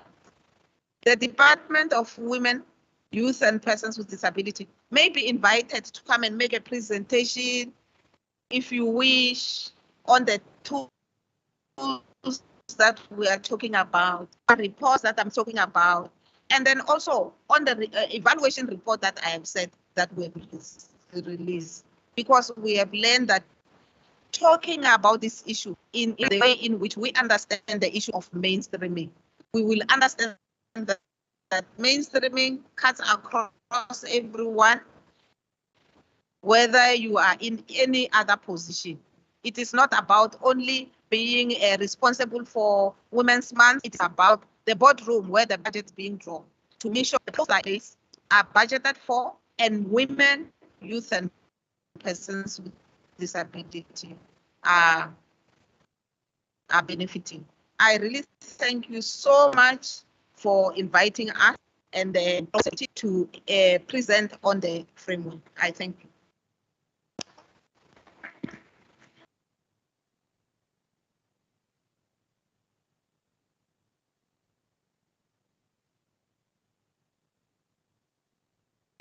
Siyabonga kakhulu kudadewethu from i-Department of Women, People with Disability and Youth. Cela simuphe ihlombe elikhulu dadewethu.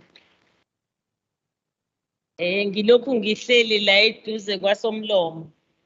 Uthi ngenkathi sicela la sithi sicela ukuthi sizonikwa le program. Sasicelile ukuthi nathi sicela ukuwathola ama presentations. So that sikwazi ukuthi noma sesisele sikwazi ukuthi sibuke. Sethemba ke ukuthi staff sethu siyawusizwa leso sicelo. Into esiyoyenza sizoyithumela kwi-district uSpeaker bese i-distributor ke eyinikezela komasipala, so that osihlalo bama Multiparty Women's Caucus mabehlangene nabo bakwazi ukuthi bayidigeste in the municipality, bakwazi ukuthi balobhishe ngayo, bakwazi ukuthi ba-influence. We are saying that we are going to give to the district so that the chairpersons of the Multiparty Women's Caucus in the municipality, they are in a position to look at it very closely, because information is power, and be in a position to lobby and influence their caucuses to support them when they raise issues that are pertaining to women, people with disability, together with the youth of our country. So that's what is going to happen. Now we move to the next item. The next item is the discussion on the presentations that we have. We are remaining with 2 other presentations after the discussion. Any questions of clarity? Any input to strengthen how to monitor whether this framework is being implemented at all spheres of government in our province especially? But this is a national framework, but we are talking about our province. How do we make sure? I think that the way to indicated even the issue of trying to strengthen gender priorities and mainstreaming, so that we are in a position to monitor whether this particular framework is being implemented. Any questions? I think all the presenters were very clear. Can I take it as all presenters were clear? Thank you so much. Even umbhali namhlanje akabuzi my own flower. Okay, thank you so much. Now moving to the next item. The next item is integrating gender responsive planning, budgeting, monitoring, evaluation, and auditing in the budget process. Sizocela ke-okanonkosi ezephambili ezasethulela i-presentation ukuthi sikwenza kanjani lokhu kube impumelelo. What is important, she's a director, provincial budget analysis at a national treasury. So she's looking all the provinces and also do the analysis.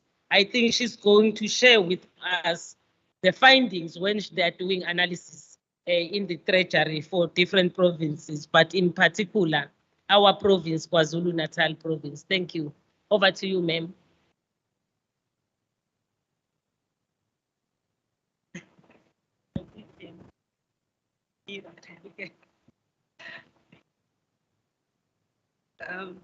Good afternoon. Yes, all protocol observed, so that I don't also miss anyone that I'm supposed to take note of and recognize. Yes, my name is Gelan Klava. I am from the National Treasury, as the speaker has already mentioned. I'm going to do a presentation to give you a brief background as well as progress that we have done in the National Treasury in terms of implementing the budget, the gender-based, gender responsive budgeting. As already my colleague Melangwani has already given you a presentation that they have a framework in place that is meant for the national sphere and all the other spheres, provincial as well as local. But as you know, policy always starts at the national sphere, where we try to tackle any reforms that are in place, and then we cascade them down into the other spheres, the national, the provincial, as well as the local. So we are still there in the national sphere. We haven't gotten speaker to the provinces yet, but our presentation will tell you what our plan is and how we plan to tackle this big reform that we would like our country to undertake. So I will do the presentation together with my colleague Nompumelelo Pradebe. So I will just focus on the background and also to give you the policy context for gender responsive budgeting. We will also touch on the GRPBMEA Framework, but in particular the requirements for the National Treasury. And then we'll also just tell you what previously we have tried to do, because you know, as the previous speakers have already indicated, that with this reform, it is a very complex reform. It's not something easy. It requires a lot of planning for us before it gets to the budgeting process, because I think in the previous attempts, we've just tried to jump into the budgeting process, only to find that actually we couldn't do a lot of work in that regard, because there was no planning that was underpinning the process. So as you know, every time in the Treasury, we always say the budget follows planning. So we cannot have a budget that has no plans at all. So we'll just give you a brief recap on what we had done and what were the findings there. Then we also talked to the recent interventions to fast track GRB. So after we have done that, the tagging and all of that, then we found that we were not winning. We actually started to follow a process, a more formal process in terms of how the GRB and National Treasury can implement it. And Nompumelelo then will give you a feedback on that. The GRB prerequisites, what our proposed roadmap for GRB is, because as Ms. Dangwan has already indicated, that it is not going to be a short-term process. It's actually need to be taken in phases in terms of the short-term, the long-term, as well as the medium-term. So our plan looks at that and say, how are we going to implement it in stages so that it is a manageable process. We're going to also touch into the GRB oversight, and then we're just going to tell you what is it that we still think that is going to, and that we still need to do. All right, so if it go to the background, we're just trying to give you a background to say that the GRB actually is not a process that just started recently. When there was a post-democratic election in 1994, there was an initiative that was done to introduce women's budget in Parliament with the intention of orientating the national budget at the post-apartheid. So, but the aim there, it was to give cognizance to multiple factors such as gender, single parent, and the informal and rural sectors, amongst others. So as it was already indicated, when we talk about gender, we are not only talking about a budget for women, but we are talking about a budget that is inclusive. When you say inclusive, it means that we are looking at all aspects, how it benefits men, how it benefits women, how it benefits the vulnerable in general. So that was also the plan in there. So in terms of the partnership, it was supposed to be implemented by Parliament, the government, as well as civil organizations. So what are some of the lessons from this attempt which actually didn't materialize? Firstly, it was the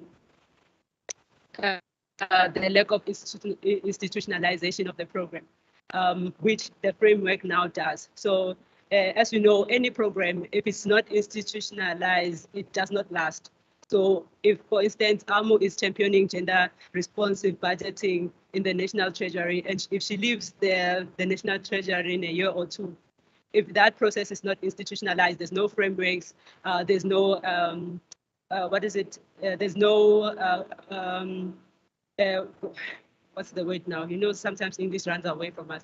There's no, what's this? Institutions that champions the process, then you find that then it dies out. So that was one of the problems that we realized. And so we appreciate that the framework now has been signed off in Parliament, and then it makes it institutionalized. So when you go to a department, they don't look at you and say, no, it's something that that's come up with Treasury, but it's something that is a legislative process as well.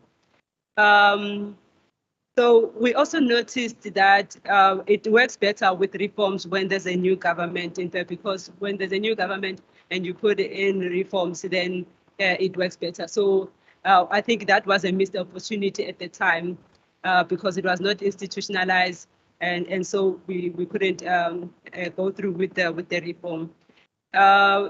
And then also with the different economic environment, it does allow for incentives. So as you are aware, with the recent economic downturns with no additional funding, so when you implement reforms, a lot of institutions take it as a need for additional funding, and they don't look at it in terms of how they can redesign the existing programs to make sure that they put in place any reforms that you need. So those were some of the findings that we needed. And in the GRB that we are going to talk to, we do try to address those findings as well.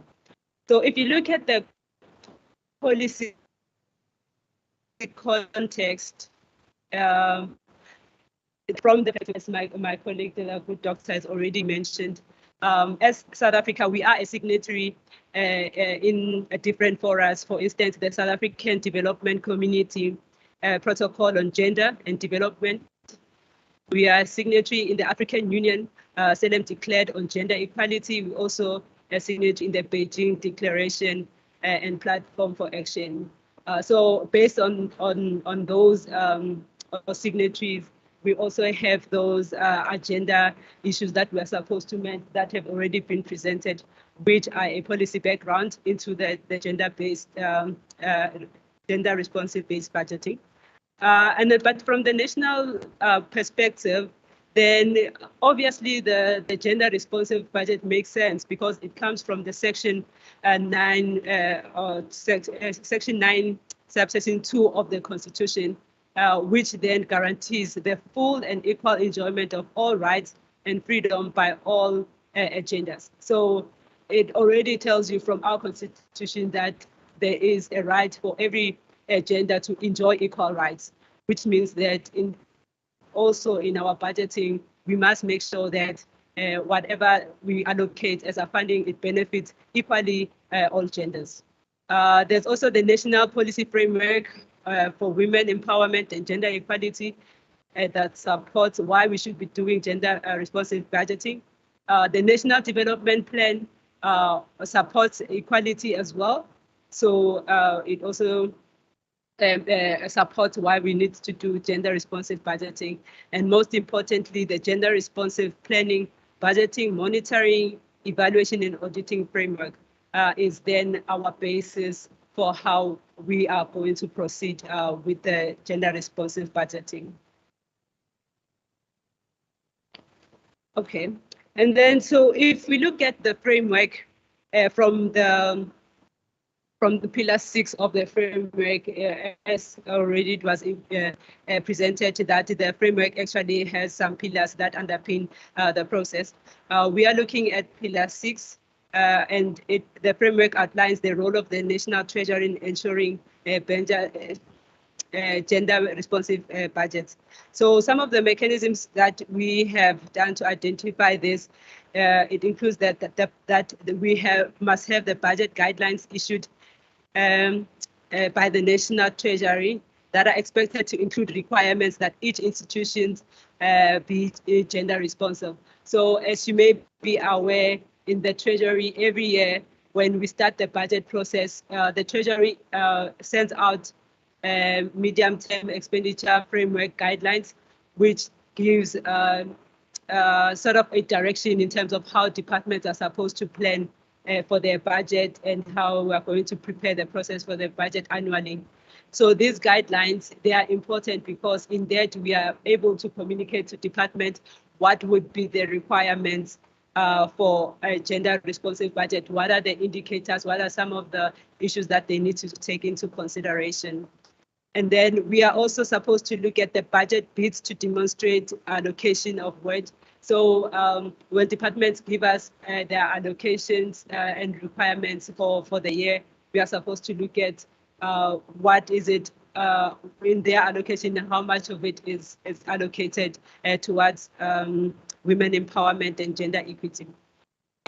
In the estimates of national expenditure, this is the publication that we publish at the National Treasury, as well as the adjusted estimates of national expenditure. We are also to include sections of women empowerment and gender equity, allocations per vote, and add guidelines on how to break it down. So that's what we also need to do. So because the E&E, these are publications are what the layperson in our country can access to see how the National Treasury has allocated budget for all the priorities. So it becomes prudent that we also include how then the budget breaks down those allocation into the women empowerment and gender issues. How are those allocated in there? And then we also have to allocate to key wage and interventions to be included in the medium-term budget policy statement and national budget speech. So obviously, the medium term gives us priorities that we need to focus on. Similarly, with the gender responsive budgeting, we also need to identify priorities that will be driven. And so, and then those will be included in the medium term budget statement. We also need to look at gender in the National Treasury databases. We also need to look at Treasury regulations on gender to be issued. And finally, we also need to look at the guidelines to be issued to provincial treasuries. So that's when from the national, it will be able to trickle down to the provincial level when we are now issuing out the guidelines to the provincial treasuries. So in the previous financial years, I think that was in 2019 and 2020, as I'd indicated when in my opening remarks, we did attempt to get information as we were requested by the Department of Women, but it was our start to say departments must indicate in their budget how much is allocated for women and how much is allocated for departments. But the response was very poor. I think the main challenge was departments trying to isolate expenditure in terms of women and men. But this makes sense because, as I've indicated, the budget always follows the plan. So in the plans, the strategic plans, in the annual plans, in your operational plans, if you do not already have indicators as well as activities planned according to your targets, as Ms. Langwan was already indicating, that the framework will help you to then determine what your indicators should be, what your targets should be. Once you have that, then you are able to disaggregate the data and also then allocate budget according to those indicators. So that is the struggle that we had, because there was no plans at that point that were disaggregated. We couldn't also link the budget to that. So then that was somehow a failed attempt. And because of this attempt, then we looked at it and said, what are the lessons for the Treasury in this process? So what we learned is that the first thing is that we need guidelines, standardized templates that can guidelines and standardized templates, we need them, but they can never replace the buy-in. So what this means is that we realize that when we have to do this gender responsive budget, we need to consult. We need to talk to departments, we need to talk to all the stakeholders and have a buy-in. Because a lot of times, like the previous speakers have already indicated, when you talk about the gender-based budgeting, immediately people talk about women, and then they immediately disregard, you want more money for women. And that is now, that's why we are always happy to come and talk about gender-based, gender-responsive budgeting, because now we try to make people aware that this is something that is important, and it's not only for women, it's something that will benefit everyone if you look at it in the entire. So that's what we realize, and that is what we are doing in our plan to implement gender-based budgeting. So we also identify that there is a need for training and to train the right people. So in our process, we are going to include training so that people understand what is it that they need to do and understand better the frameworks. So that's why we need to continue with our advocacy in that respect. Gender responsive budgeting is not just a budgeting and costing exercise. It requires a whole department consultation and involvement, including managers, planners, budget and policy analysts. So for instance, in this exercise, when we requested the information, you'd find that it was prepared by the budget office in department. So the chief financial officer and financial people would actually be the ones preparing this, only to find out that they actually need the program managers, because you can't prepare a budget and disaggregate it if a planner, the person who's actually responsible for the program and the activities, if they're not involved and they're not telling you what their targets are. So that's what we realized. And then we also realize that the inclusion of gender requirements in the guidelines does not guarantee compliance or prioritization of gender issues. So that's where our need for advocacy, training, and so on, that has come along for us. Everything. Yeah, so that's the background we have so far. And then based on these lessons, Nompumelelo will tell you then what steps that we took to make sure that we address this and to make sure that we implement this gender responsive in a proper way so that it's institutionalized and it makes sense and it addresses all the requirements of the framework that was presented by the Department of Women. Thank you.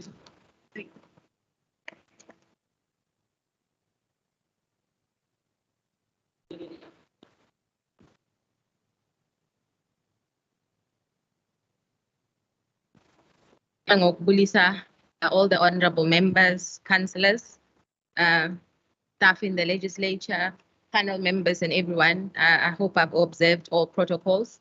Njengoba uAmkelane seqhazile, mina I'm going to be taking you through, given all the challenges that we experienced in the past in trying to implement the framework, what is it that we are doing now as the National Treasury to take the process forward?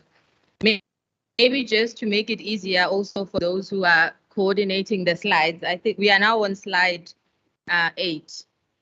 That's the slide. So I'm going to be taking you from slide 8.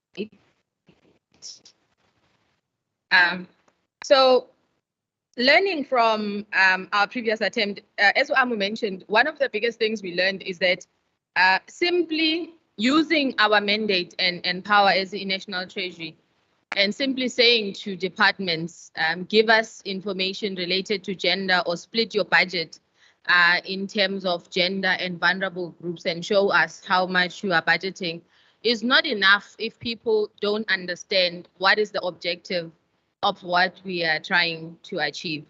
And as we've also said, gender budgeting in the South African context is not a new phenomenon.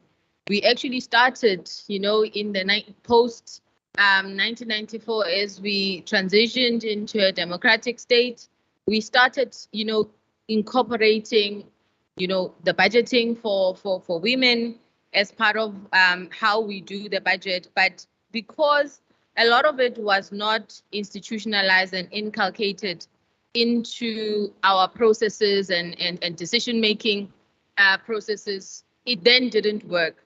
So what we are trying to do now, learning from all the lessons of the past, we are then looking at ways of how do we inculcate gender budgeting in the budget so that tomorrow, even when unompumelelo angasekho e-treasury or Amgelani and other people, you will still be able to have a gender responsive budget. So the main focus for us at this moment is looking at how do we inculcate gender budgeting as part of our budgeting processes, as well as part of the budget decision making. So that's really what we have been doing.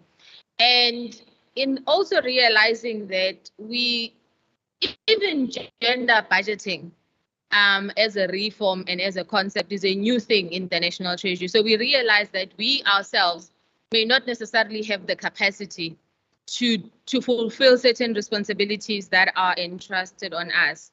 So from that basis, we then decided to look into getting technical assistance from institutions such as the International Monetary Fund or the IMF, because they've been working with many countries in terms of implementing gender budgeting. So we then went to the IMF and we asked them to give us technical assistance in terms of helping us to think about the roadmap for implementing the reform. So we had this mission with the IMF between June and July last year, where they basically helped us to develop the roadmap for GRB. But following that particular process, we then, because of course the IMF will give us the roadmap that takes into account what different countries are doing, both in the African continent, but also globally. We then had to do further work in terms of customizing the roadmap so that we can make it talk more to what our context is in South Africa. So that's what we did. And we've also been engaged in a number of forums where we get invited, like today, to come and talk about what is it that we are doing at the national level to implement gender responsive budgeting. And we found that that has also been very useful, because part of the feedback that we receive from consultation sessions like this is what then helps to shape the reform from a budgeting perspective. And I think even from just the speakers today, there's a lot that can be derived from that. And I think one of the key questions that most people have is, how do we inculcate, not just at the national level, but how do we filter to provincial level as well as local government, which is where I think something that's very beneficial for this audience specifically, because we do have councillors there. And in terms of the roadmap and how we are thinking about it, yes, the thinking is to say, how do we do it at the national level? But as we are thinking about how to do it at the national level, of how is it then going to be cascaded down to the provinces, but we have forms that you pilot and you test the reform at the national level before you actually overwhelm the other spheres of government in terms of implementing the reform. So those are some of the things that we have been involved in. And then getting into the prerequisites for gender responsive budgeting. So in other words, yini okumele ibe khona ukuze sikwazi uku-implement this reform. And we have put down some thoughts in terms of what is it that would need to be in place. So when we talk about the prerequisites for GRB, one of the first and fundamental things that we need to do is to have an understanding of what are the objectives, what is it that we are trying to achieve. So most often when people hear gender responsive budgeting, they just think it's about basically splitting the budget and being able to say, this is how much of the budget is funding programs that are targeting men, and this is how much of the budget that is funding programs that are targeting women. And that is not essentially what GRB is. GRB is about how do we improve accountability by government institutions for women empowerment and gender equality. That is what GRB is about. It's not just about splitting the budget. That's why we say that the budget is an enabler for women empowerment and gender equality. So it's about accountability and being able to hold government institutions accountable for implementing priorities that are going to promote and support women empowerment and gender equality. It's also about costing and estimating what is the national or provincial or local government financing gap on gender priorities. So once you collect this information, you have the priorities, you know what we want to achieve. From a budgeting perspective, what we then want to see is what is the financing gap? Are we funding enough? Do we have enough money available to achieve the priorities that we have set out, whether it's in the NDP, in the MTSF, in the GRPBMEA Framework, and so forth. So it's very important that we keep that in mind, that it's also about being able to see what is the financing gap. Another objective of GRB as well is to help us monitor how we are spending on gender. So sometimes it happens, as most of you would know, that you find that even though government has allocated money for certain priorities related to gender, but you find that the money is not spent because either there's no capacity to spend or there are delays from a procurement point of view and so forth. So gender responsive budgeting will then help us monitor and be able to track whether or not the spending that we've allocated for these priorities that are supporting women empowerment and gender equality is actually going towards that. So it's very, very important from a monitoring perspective. And very key as well is gender responsive budgeting will help us ensure that there's ongoing awareness as well as sensitization across government of women empowerment and gender equality. So it's very important that as we go forward with the implementation of this reform, we are all very clear and understand what are the objectives of gender budgeting. And it's important that we make sure that everyone across all spheres of government understands what it is. The other key prerequisite, e-budget comes at the end. The starting process for gender budgeting is that we actually need to have plans that are gender responsive. And what do we mean by that? We basically mean that in the plans, whether it's for a municipality, it's in the IDP, whether it's a plan for a provincial department, whether it's a plan for a national department, those plans themselves need to clearly indicate what are the priorities that are supporting and promoting women empowerment and gender equality. Because the budgeting will then talk to those priorities that are there. But if we don't know what are the priorities for gender for specific departments, then you cannot budget for something that is not a priority or that is not planned for. So planning is one of the key prerequisites for gender budgeting, but also from a policy making perspective. When we design and we develop policies, we need to be answering the question then, how responsive to gender is this policy? Is it going to have the same impact on men and women equally? Will it not disadvantage one group? So as we are having the policy discussions, and I think this is where the role of the legislature becomes even more important, because they are the ones who have to consider certain policies in parliament as well. It's very important that we ask the question before we even approve the policies, whether or not they are gender responsive. And that is a prerequisite, because when we come from a budgeting perspective, we already need to know that in order for us to fund policy X, it has passed through the test of making sure that it's gender responsive. And then the other important prerequisite is to make sure, for you to be able to collect the information that's going to help with the decision making, you need to make sure that you've got tools that help you to do that.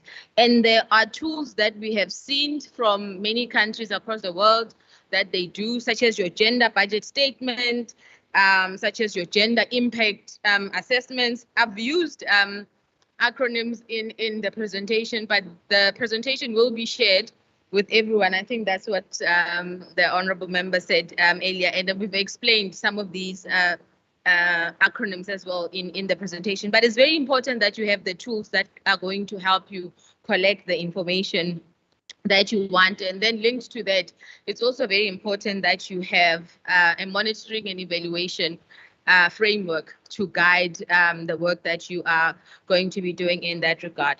And then just very briefly, so what is the plan? What is it that we are doing in the National Treasury to make sure that we can advance women empowerment and gender equality through having a budget that is gender responsive? So we have since developed a roadmap, which is basically going to guide the implementation of gender budgeting, starting at the national level, as I have indicated. And the roadmap that we have developed for gender responsive budgeting, we are going to be doing it in a phased approach. There are a lot of things that need to be sorted out first before you can actually start implementing things from a budgeting perspective. Hence, I spoke to the prerequisites earlier. And one of the other prerequisites is the availability of gender disaggregated data, because that is what essentially we need to map into the budget. So when we were thinking about the roadmap for implementing GRB, then we thought of it in terms of a phased approach, and we said to ourselves, what can we do as part of phase 1 of the roadmap to help us prepare for phase 2 and phase 3? So you will notice in the roadmap that phase 2 and phase 3 is the implementation. But before we can get to the implementation, we also need to make sure that those prerequisites that I've spoken to have actually been met. So in other words, what we have thought of as being part of phase 1 is which is what we are calling planning, is that we also need to start off by doing what we are calling a gender needs assessment. And a gender needs assessment is basically us being able to identify what are the gender needs, what are the priorities that we have, what are the indicators, where are the gaps, so that when we then understand what are the gaps that we are trying to understand, then we can then be able to address that from a budgeting perspective. So the gender needs assessment is a key element of the roadmap, especially in phase 1, because when we have the gender needs assessment and we understand what are the priorities, what are the indicators, where are the gaps, how do we deal with the gaps and reprioritize and so forth towards that, then we can be able to then go into the other phases.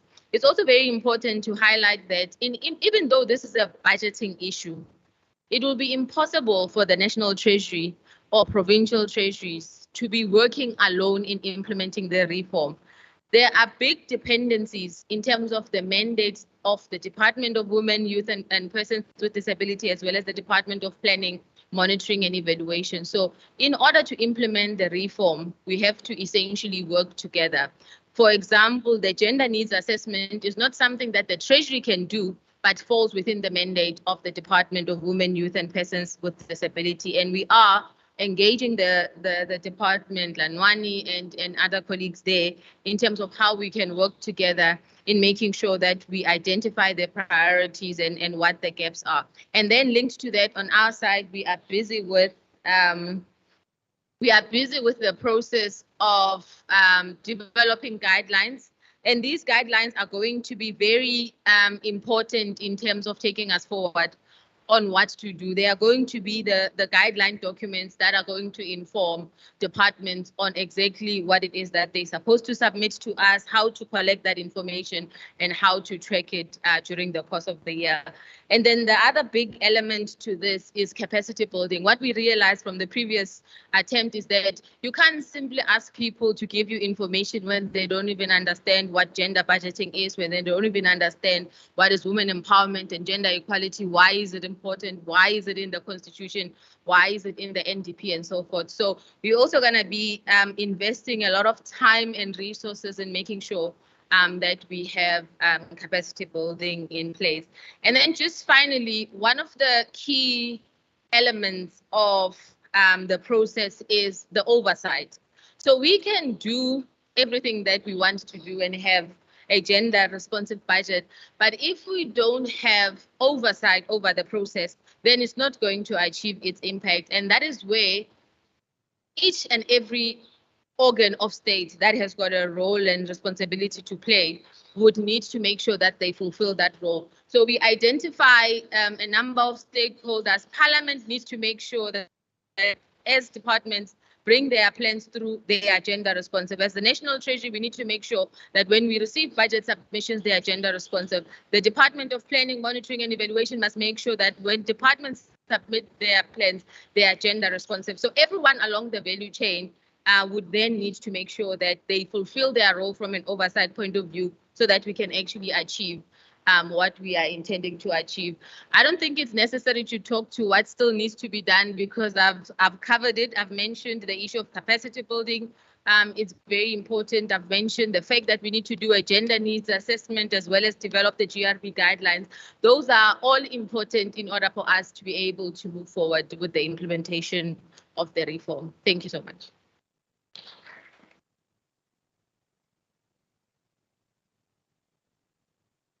Thank you so much to the presentation. Can we give both of them a big round of applause?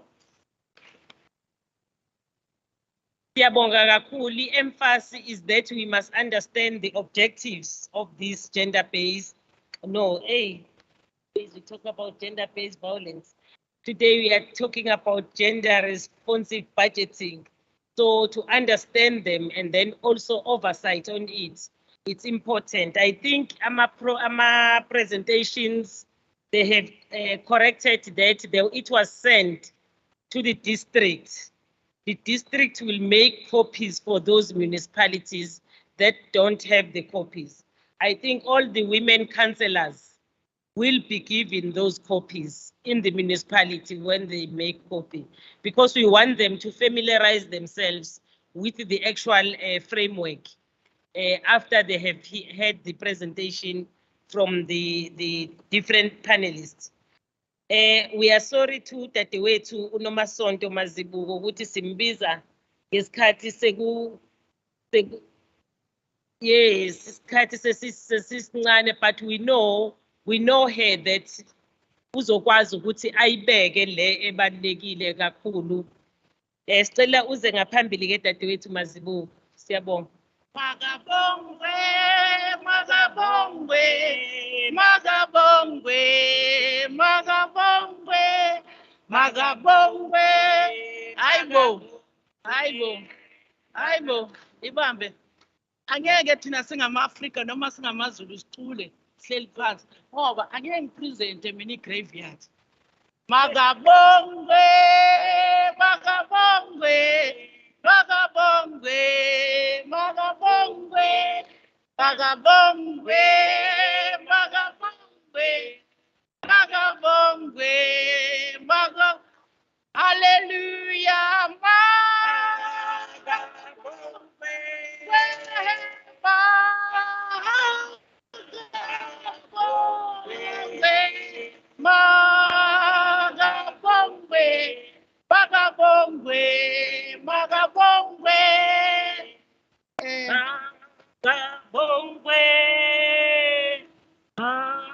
magabongwe, magabongwe, magabongwe. Ngiyabonga. Kuyinjabulo kimi hambisa uhlelo ukuthi simenywe la letha ilokotho ezinhle eziphuma kwi-chairperson wami Tamara Mathebula ongithumile ukuthi ngizombela la kahle kahle kumenywe u-chairperson ngoba engaphumeleli wasethi wamnamasonto gijima uyongimela kungani ekhethe mina i-Commission for Gender Equality ngaba colleagues 11 chair no deputy chair babili bese kuthi thina abanye we are deployed in different provinces so mina ngideployed la KwaZulu-Natal kusho ukuthi ke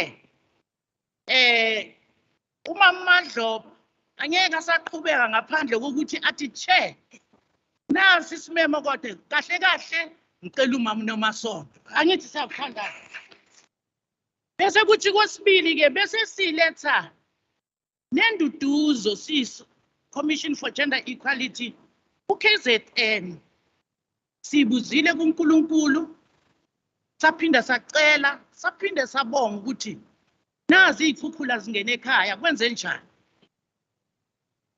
kodwa okusiphethe gabi okufanele ukuthi sisukume sikwenze siyi-Commission for Gender Equality iphumile imali sisinompumelelo ukuthi ukuthiwa akuyolekelelwa abantu ngale mali ngoba nazi ikhukhula sesingenile isahleli le mali ayikakafinyelele ebantwini abantu basakhala angikho lapho angithunywanga lo mlayezo kodwa angithi ke thina siyi-Gender Commission imandate yethu ithi usection 187 okwe-Constitution yase-CGE Act number 39 of 1996 as amended require the CGE to promote respect for and protection of development and attainment of gender equality.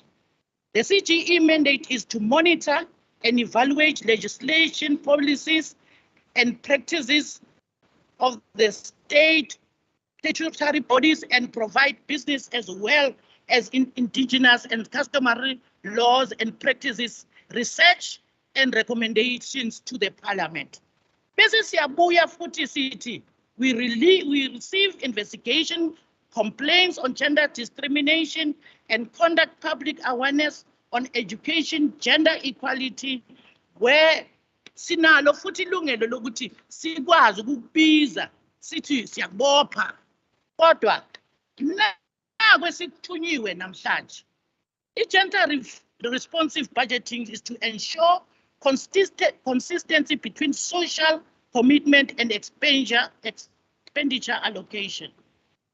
The Republic of South Africa is a developmental state with a history that results in huge inequalities. Gender mainstreaming is a key approach to addressing past inequalities that have persisted even when we have moved from apartheid. Siyazi bathandekayo. Angibonge Ilembe Mama Speaker ukuthi bonke ozakwethu abakhona la abangamakhansela siyanamukela siyi-CGE sithi kuzosetshenzwa ngoba ikhona imali ephethwe yi-treasury laphaya ikhona imithetho ama-framework ayenzwe yithi sonke la size sidumile ngokuthi siyakwazi ukusebenza kodwa le mali le isetshenziswa kanjani esikushoyo siyi-CGE namhlanje ukuthi konke okwenzayo wena njengekhansela faka ilihlo lakho ukuthi ubulili lapho bukhona yini faka ilihlo lakho ukuthi abantwana bamantombazana benze njani asingeni namhlanje ukuthi sithi sihlukumezekile kodwa sithi sinemithetho nemitheshwana okuyi-framework ekhona isetshenziswa kanjani Mama Dloba isetshenziswa kanjani namhlanje sizobingelelana kodwa siyi-Caucus sithi qala namhlanje sihamba ibanga elingakanani sibekile imithetho izosebenza kanjani ibudget kumasipala ivulelwe next month ikhuluma nathi na Having ratified a number of international instruments, mainstreaming gender and development like the sustainable goals, sibonile lapha ozakwethu enginabo ku-panel bayakhuluma ukuthi senze njani ngama-development goals. Yebo, ugoal number 5 ukukhuluma nami shaqa, kodwa bese kuthi ekugcineni lapha ngo-2024 no one should be left behind. Bakhona yini abantu abakhubazekile ewodini lakho? Bakhona abantu abasha bayasebenza na? Bayabonelelwa ngoba ikhona ibudget. Ibudget asiyibekeni kahle bathandekayo. iPASS, le PASS yakho iqhumbe imali uyisebenzisa kanjani? Thina esikhubazekile uma Madloba uyahleka namhlanje, kodwa mina angihleki ngoba umhla ka-13 kuJune uyeza ngomsombuluko. Abantu abanebala elimhlophe ingaba bakhona ewodini lakho, uzobakhulumisa kanjani? Bakhona ewodini lakho, baphephile na? South Africa also has a signatory in the programs of actions of ICBPD at the regional level. Further commitments that aim to bring sustainable gender equality, like the Maputo Protocol, has grounds for the advancement of women, youth, and persons with disabilities, who also emphasizes, Madam Speaker, it emphasizes on your rural women.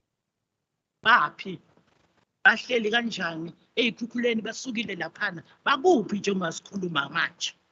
In 2012, the National Development Plan was accepted by the Cabinet as bias to document of future policy making, putting the South African society on a healthier development path to be achieved by 2030.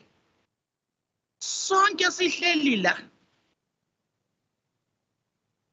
Bongazi ukuthi uzofika u-2022. Uphila, umile qingo. Abaningi bahambile, sisalele yi-8 years kuya ku-2030. NDP yethu sizuza kanjani, sifinyelela kanjani? Nangu noMpumelelo no-Alukani babuzeni ukuthi le mali iphumile ibuyela kanjani le mali ku-treasury ngoba inikwe thina. We are speaking live to develop its budget allocation in this regard. We are to be very clear on the priorities set out in the MTSF. Uthono Mpumelelo senza ama-acronyms. Nama-acronyms uzothi wena mamkhansela ofikayo uhlale phansi sinawo ama-abbreviation. Uwakhulume uwazi ukuthi mase kukhuluma nge-NDP bakhuluma ngani. Ungasali ngoba nawe lawo ma-acronyms awuwaqondi. To realize aspirations and priorities of the NDP and the MTSF, a number of important actions are underway, like the census hosted today. Namhlanje size embizweni. Ezothi mawuphuma la, uhlale phansi lamaphepha istaff sase-legislature sizowaprinta. Angahlala amaphepha mama endlini agcwalisa amaphepha wafunde. Kodwa namhlanje even ne-cellphone yakho uyakwazi ukuthi sikuthumelele le document bese lokuthi mawuhleli ubona abantwana bebheka iGomora, ungasayi eGomora wena ubheka ukuthi umthetho uthini. Ithini current action yethu CGE? For 2021, Provincial Growth and Development Strategy said this: gender audit, what has it has achieved? What skills are there to our disposal? Where are the challenges? The role of the OTP in coordinating departments and municipalities, evidence-based on planning through reputation units to gather democratic trends. Assessment of departments, the APPs and the municipalities IDP, Mama. Speaker, the APP ibalulekile. imali izosetshenziswa ngalokho esivumelene ngako kubhaliwe phansi. Angeke imali sithi siyayiregressa siyisa ngapha nangapha. Asibone ukuthi ilihlo lakho libheka ngobulili, ilihlo lakho lithi i-gender equality kulinganwa nini. Asikhuluma i-gender equality ukuthi size ngeyi-9 zaka-August amadloba. Ngeyi-9 zaka-August sizohalalisela sithi yebo siyababonga omama bethu abahamba. Kodwa sikuphi nalo msebenzi esiwuqalayo namhlanje ngoba siwuqala la namhlanje ngoba iyaqala ibudget yethu. Ibudget ne-auditing amagama amakhulu kodwa i-auditing isho ukuthi wena ubhalile phansi uwumama. Ngifuna ukuyiletha la endlini wathi ngizongena ka-Boxer ngingene Clicks ngingene Pick n Pay ngithenge lezo zinto. Don't divert. Yena ka-Clicks uthenge lezo zinto uphume. Mawungakwazi ukuthatha ibudget yakho ekhaya endlini izoba lula. Amadloba Women Caucus sizothi masithi sibheka sithi nanti Ilembe liqeqesha phezulu nanku itheku selamba phambili. Kodwa thina CCGE senzani i-oversight role yethu. In the past, numerous programs failed because of the lack of and the weakness systems of monitoring and evaluation and auditing. Uthi nompumelelo mayisukala yebo nizoba nazo zonke izinto sizonika imali ku-treasury kodwa mali ningamonitari ningazi-evaluate. Ngithi mina siqala ukusi-evaluate weekly then monthly ukuthi le mali ekade ngiyiphethe ngiyisebenzise ngendlela na.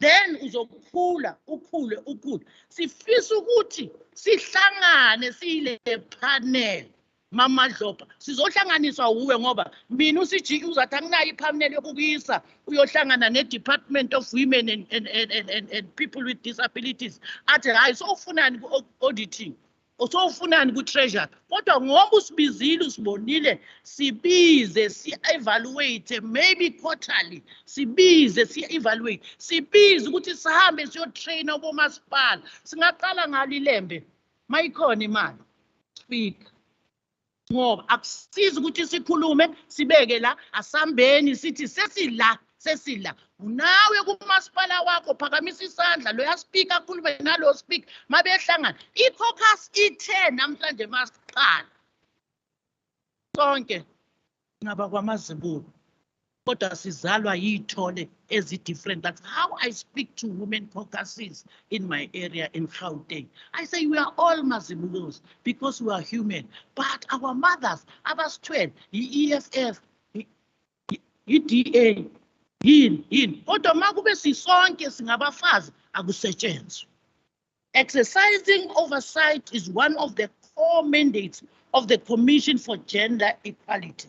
In 2016, the CGE worked with the KZN Planning Commission to engender the PGDS. 2021, we are in the process of submitting our outputs for the new strategy. Still on our oversight role, at the level of departments evaluation performances of gender focal persons. Naba abantu esifuna ukuhamba nabo speaker, naba abantu esifuna ukuhamba nabo mamadloba abantu abafanele ukuthi barepresente kuthiwa yibo ama-gender focal persons. Ngabobani labantu bakwiphi office ngoba siloko siyabona bayasuswa bayile and abanazwi ayikho into abayifanele ukuthi bangathatha isinqumo kodwa kule caucus ngiyacela mu-CGE labantu abakhethwe silandelele ukuthi abantu abasirepresentayo kubomasipala banalo ilungelo banayo ibudget bayakwazi nokuthatha izinqumo. Findings indicate that GFPs are not adequately capacitated and not placed in the position that power them to influence financial decisions. From 2018 to 2020, the CGE has been engaging with municipalities, evaluating gender responsive of the IDPs. Findings from all above of the work we have done, we need to go back to the drawing board and say, let us embrace the following responsive budgeting. 1, strengthen the role of the OTPs as coordinators for gender equality. 2, alignment of the PGDS, APPs, and IDPs. 3, working under guidance of the Department of the Youth, of Women, Youth, and Persons with Disabilities as the lead department on this word. Bring closer the legislature when discharging its mandate to oversight of to be in line with this monster. Masenzoval, penila ngithi lokho niyayibona iyabhalwa la. Angeke siphumelele masingahlangana. Asibeke omama bethu eceleni, sibe sonke bakwaMazibuko bese siyasebenza. Uthi program direct khetha kanjani ubaba ukuthi kube uyosimelayo. Yebo singabakhetha, kodwa masingaxabani ukuthi sikhethe bani. Esikushiyayo siyi-CGE sithi kunamandla ekuhlanganeni. Musuthatha isipho sami ufuna ukuthi kube sakho. Izipho zethu zifanele and ziyalingana ukuthi singathatha inhlangano yethu ye-Caucus yase-Legislature siwu-KZN. Ake sihole, ngiyabonga.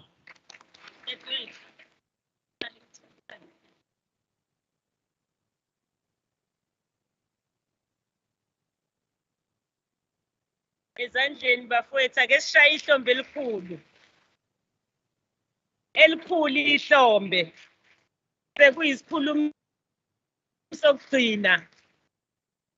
I-emphasis ithi united we stand, divided we fall. Kubalulekile ukuthi sihlangane njengabantu besifazane base South Africa, njengabantu besifazane base Africa, njengabantu besifazane bomhlaba uhlangene umhlaba wonke. Sikwazi ukuthi sibambane. I-emphasis enkulu ukuthi mabe summarize nje i-budget response budgeting, bathi it's about accountability. Nanokuthi ama-resources akhona ebesinikezelwe wona siyakwazi ukuwasebenzisa ngendlela. Ukubaluleka kwe-gender response budgeting bakubeka ngokuthi kufanele siqale sibe nama-priorities ukuthi this is our priorities bese siyawa-costa sifaka ama-resources. Emva kwalokho sibona ukuthi njengoba i-theme yethu isho ukuthi wonke umuntu uyabenefita kwi-budget ukuze akwazi ukuthi ama-priorities akwazi ukuthi ama-targets, ama-programs azoba khona akwazi ukuthi aphumelele. Siyabonga kakhulu, asiphe nje yonke ama-panelists a big round of applause.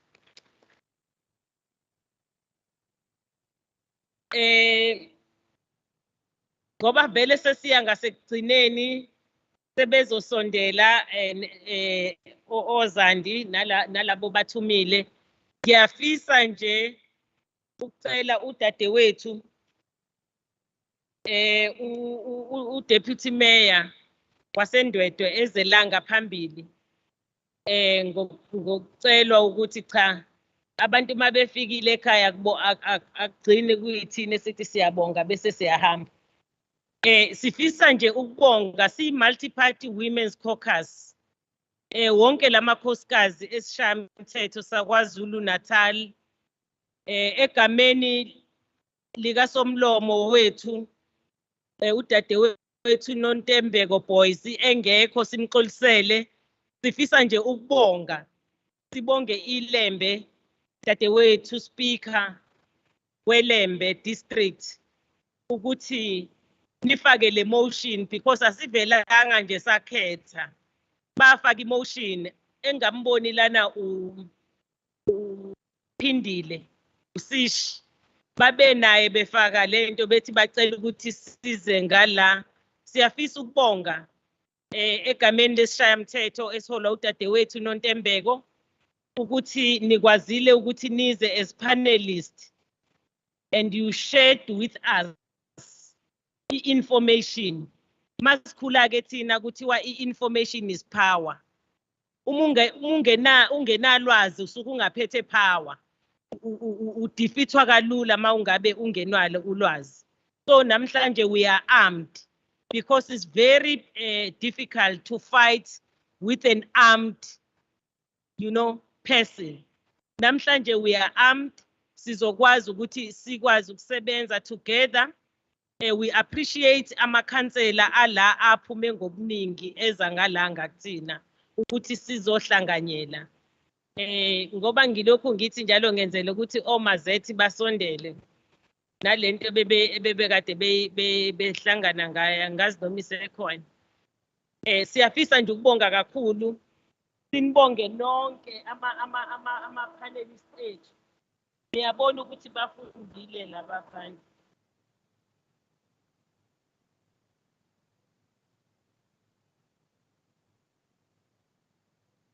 Okay. Kunento lana yokuthi isishayamthetho saKwaZulu-Natal sithi wonke ama-languages njengoba sazi ngokomthetho sisekelwa se-South Africa avumelekile. Bafisa ukuthi ba-interprete manje uma kukhona ongezwanga kahle kusiwe ngasolimini lwasezulwini.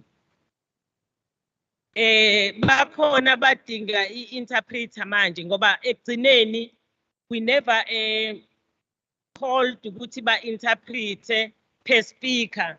Bebefuna ukwenza i-summary sekuqediwe ngenxa yesikhathi.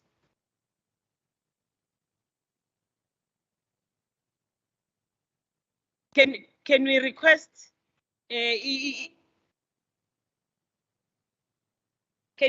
the-interpreter izama ukusummarize nje ukuthi kuhambe kanjani. Bese sicela udadewethu uDeputy Mayor asenzele i-vote of thanks la kwi-Ilembe District. Over to you, interpreter.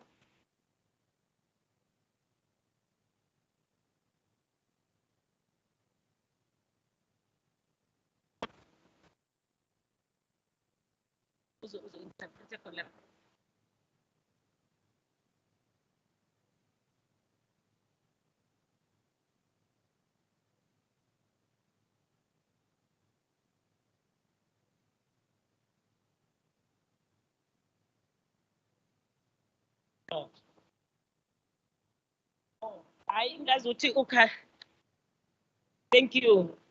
Akhona ama-questions akhona sesivala la ngingaze nithi hayi uChairperson wavele wavala ngoba bekune-item ka-discussion. Thank you so much. Can I hand over? Can I?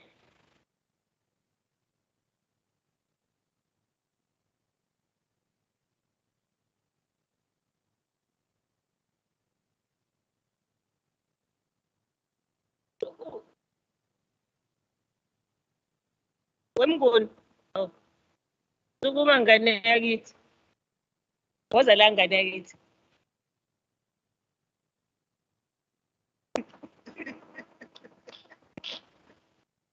Wakwethu wena nje.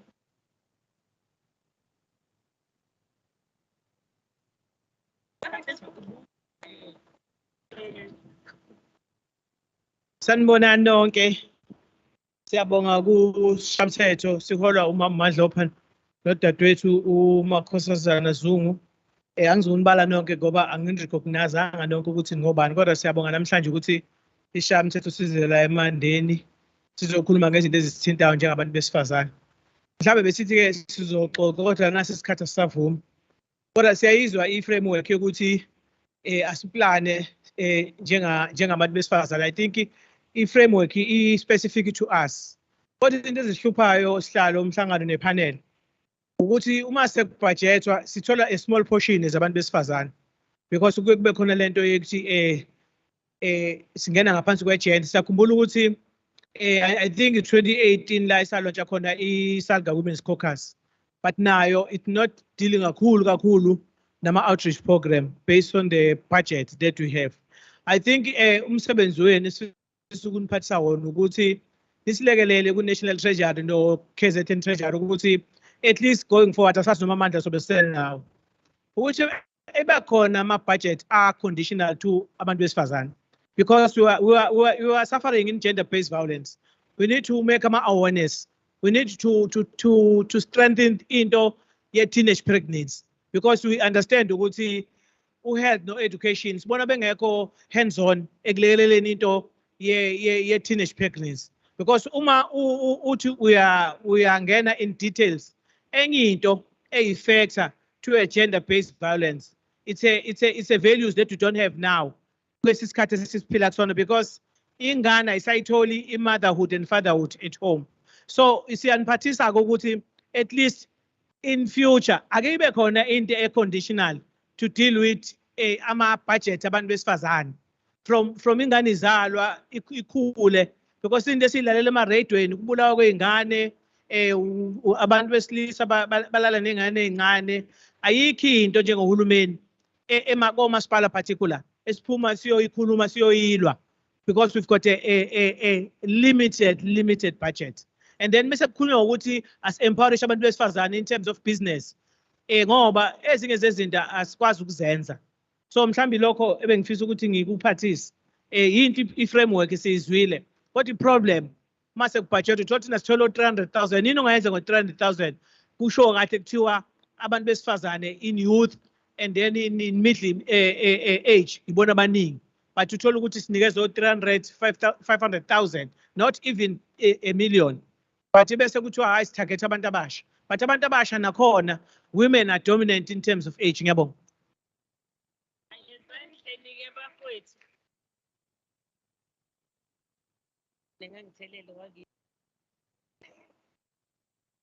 Siyabonga kakhulu i-contribution sike sayivula Mnguni nakho saphumile kwavele kwathula kwathi gcwala sengeyesibili le ngoba silokhu nje manje bekungekho umuntu ophakamisile siyacela ukuthi singesabi because njengoba singabantu besifazane la kufanele ukuthi si-raise izinto ezinye zezinto ezenza sibe disadvantage yilento yokuthi bathi siyathula yabo bakhulume bese kukhethwa lo bekade ekhuluma singasakhulumanga singabantu besifazane. Siyabonga kakhulu to break the ice for the women of our province. Dadewethu that side and then cela ukuqala lapha ya dadewethu uzoyi-introduce akabange sayi-introduce udadewethu engathi baqala ngemuva but ukhuzwayo Dlamini ukhansela ukhuzwayo Dlamini ESCOM member yasemaphumulo sicela usi-introduce dadewethu and then my colleague then lastly bengisasho ngibingelele sihlalo ngibingelele members of legislature amakhansela mayor bonke sinabo o deputy mayor igama lami ngiwumkitimeng Mwaka Mpanza from KwaDukuza Municipality. I won't dwell much kuma programs kuma presentation abekiwe but ngisithi siyawa welcome wonke sihlalo nginento kufanele ngiyibike la ngijabulile nje ukuthi le program ibe khona KwaDukuza somkhandlu omkhulu but uDukuza i-Women's Caucus yakhona ayifunction at all. I-Women's Caucus yakwaDukuza ingafunction nje asazi ukuthi ikuphi la sizondlala khona noma ama-platform a-right la sizobika khona izidingo zabantu besifazane. Uma uyibuza ukuthi kungani i-Women's Caucus ingahlali kwaDukuza awuyitholi i-answer e-right. Kusukela ku speaker kuze ku chief whip nakumama uMeya uqobo. Sesibuze kaningi ukuthi kungani Women's Caucus ingahlali kwaDukuza kodwa kuwo wonke ama-sub-regions ikhona. Uthola nje ukuthi amakhansela mancane. Yes, siyazi ukuthi amakhansela esifazane kwa-ANC mancane. Ngithi sibu-4 masibala uSpeaker, sibala nomama uMeya. But lokho akuzosivimba ukuthi i-Women's Caucus ihlale. Sizozibika apha izinkinga zabantu besifazane ngoba siyazi ukuthi singabantu besifazane sinama-challenges amaningi. But we don't have the right platform ukuthi si-raise ama-concerns ethu ngoba asihlali kwanhlobo. But ngiyocela ukuthi usihlalo asilekelele kule ukuthi i-Women's Caucus igcine ihlalile kwaDukuza. Ungabe usihlalo nje semoyeni ongasebenzi ongafanishini but kube kuthiwa usihlalo. Ayikaze ihlale up until inyanga yesithupha le asikaze sihlale. Ngingajabula if you can take note of that ukuze nathi sisizakale kwaDukuza singomama bakhona. Thank you. Thank you so much. About ukuthi sikwazi ukusebenza ngendlela response budgeting fanele abe effective ama-multi-party women's focus in all municipalities, the legislature and the legislatures, national and provincial. My sister, next to you, brother. No, this one is the last one. It's from the legislators. Oh. Thank you. Thank you. Good afternoon, everybody. I would just like to make an observation. My name's Stephanie Ashworth. I'm a councillor for KwaZulu-Natal Municipality. Every woman sitting here is in control of her history and the history of her children. I am hoping I won't be alive in 50 years' time, but I'm hoping that in 50 years' time, there is no such thing as gender equality. I'm hoping that the time comes that we raise our children from the time they're little to understand that we are a 50-50 partnership. Your boy child needs to learn to cook. He needs to learn to be responsible for other children. He needs to learn to clean. He needs to learn to respect his sisters.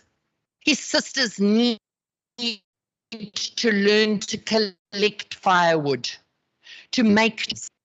It is our responsibility as mothers and to inform our husbands, our fathers, the father of our children, that it is a shared responsibility.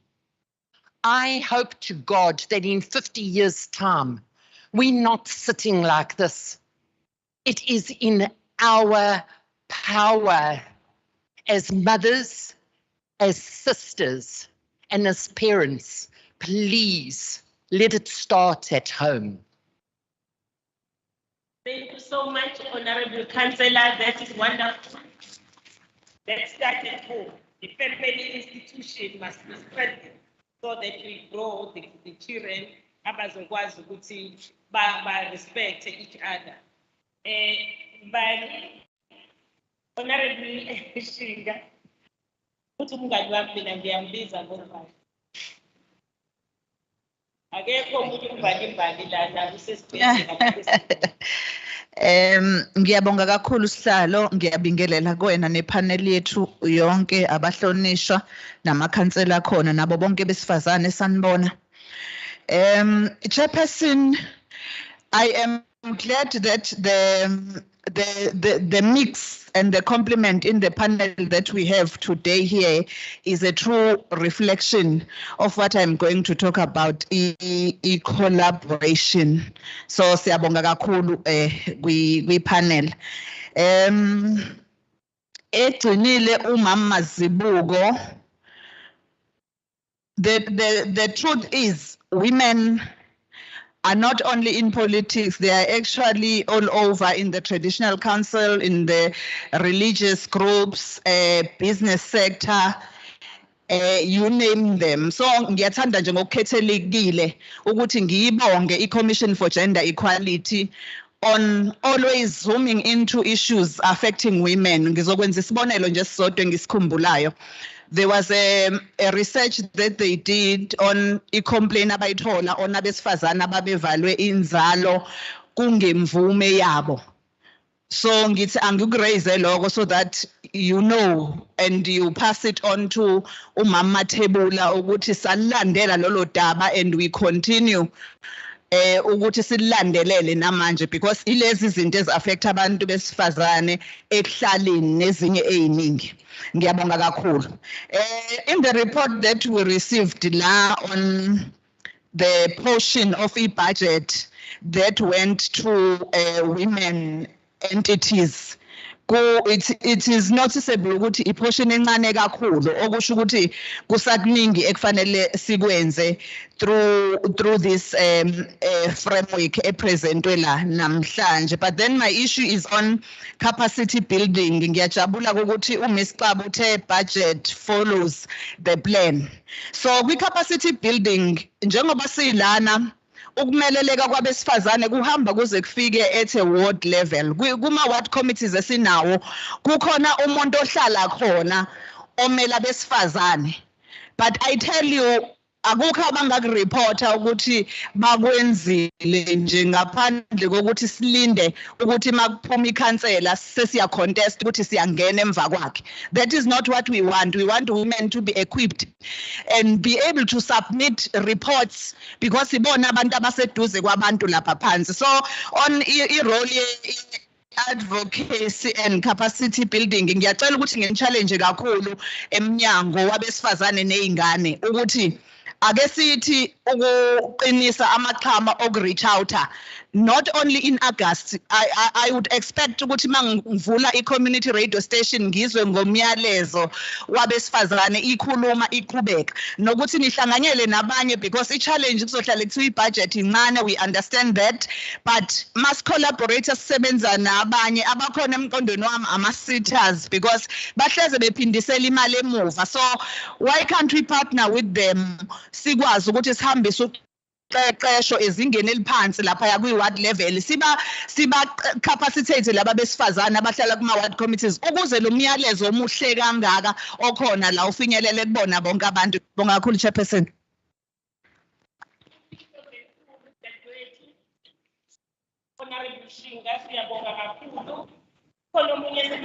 Before we say panelists if they want to have a comment on what has been raised here. So this was the last one. Ukhona kuma-panelists ofuna ukuthi ezephambili thintekile.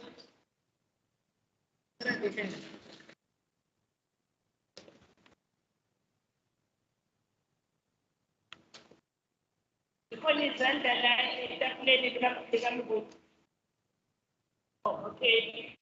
Can I give both of you and then give back to our panelists?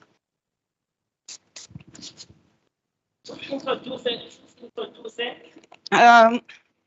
Yes, no happiness, no Ngcobo, EPR councillor from IDM Ilembe Municipality. Ngibonga ithuba engilitholayo mhlambe ke ama presentation ase welcomeiwe. I'm not gonna dwell on it, but ke ngifuna ukuthi sikhona la kune panel ekhona mhlambe sibheke ngithandile la from i-presentation ye National Treasury la khona ku phase 1 ethi we need to identify ama needs uma sizo implementa le framework. Yes, ngifuna ukuthi sibheke ke ukuthi komasipala bethu yes sinabo yini abo gender focal person ngoba uthola ukuthi even ama portfolio they fail to sit relevant ukuze badiscuss lezi zinto kufanele siqale si-identifye lapho ukuthi akhona yini aya exista ngoba uthola ukuthi sine mhlambe khona imanager njengaqondene noma kumele ahlale awahlali komasipala bethu ngikhuluma ngoke experience and also usection 79 we-Municipal Structures Act women's chairperson ukuthi akube no-women's caucus komasipala kwabanye omasipala uthola ukuthi ayihlali kwayiyona akekho no-chairperson izohlala kanjani-ke kuzo-implementwa kanjani if singenabo abo-women chairperson abazosilida mhlambe bekuyilokho ebengithi angikuthashe kulokho sekukhulunyiwe ngiyabonga. Siyabonga umdadewethu uZobo. My colleague, there were two. One bebencedisana ukuthi babonakale. Ngicela ukunikezela kwi-panel makukhona ofuna ukuthi akhomente ikakhulukazi u-CG ufakiwe wafaka u-treasury kulezi zimo ngicabanga ukuthi kulabo abathintekile kulama presentations abo sicela ukuthi bazokhuluma chair of chairs you come last.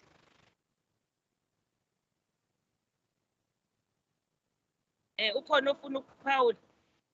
Is there anyone who wants to comment, to say something on the things that were raised by the colleagues? Wait. Now I'm very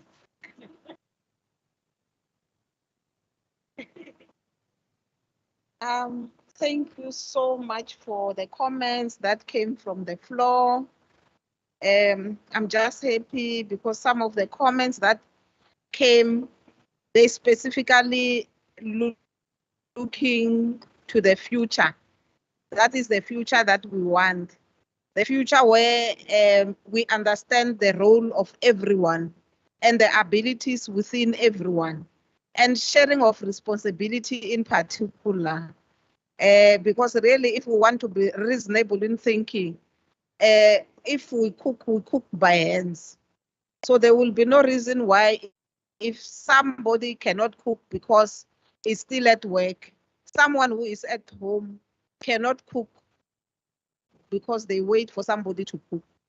So we really need to understand these things, that let's work together as families and let's work together to grow our children that will be responsible, and understanding that we need to give everyone opportunity to do what they can do, and of which we all can do everything. I am touched by the part that Councillor spoke about, that we need to reach out to women, which is very, very important.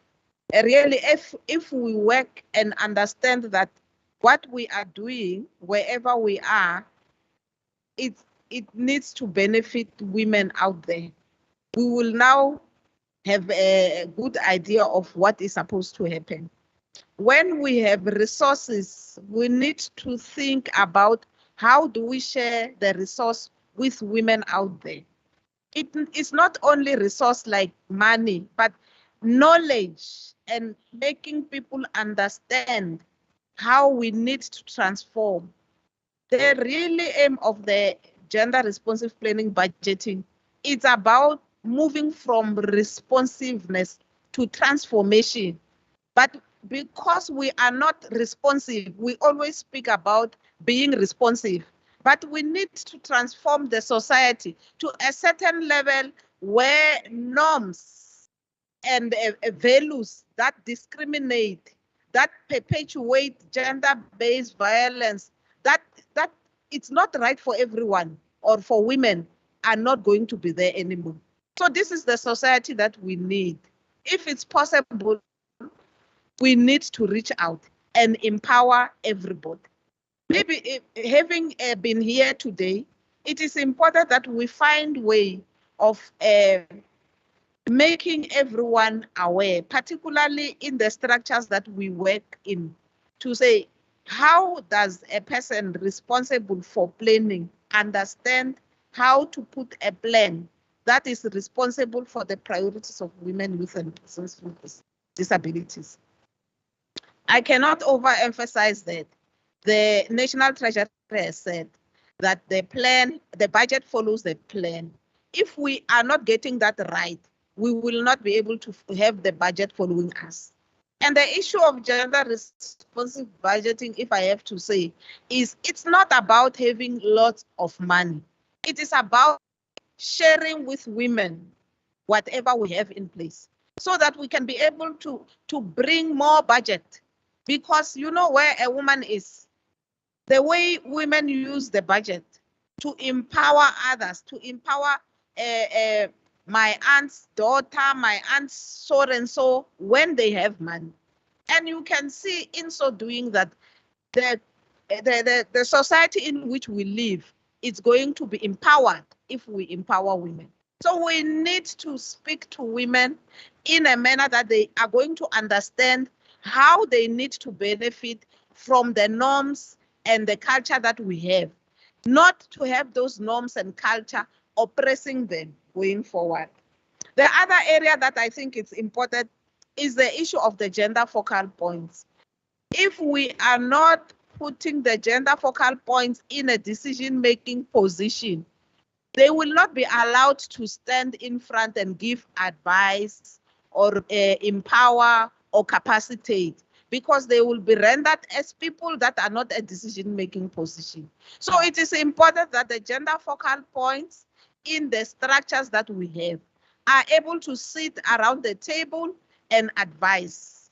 They must be able to sit around the table with the highest decision makers and be able to show or make people understand how to be responsive in your structure, in your budget, and so on. So that is important. So we really need to move towards transforming the country, transforming the way we think, the way we do things, the way we interpret our cultures in order to benefit everybody. I thank you.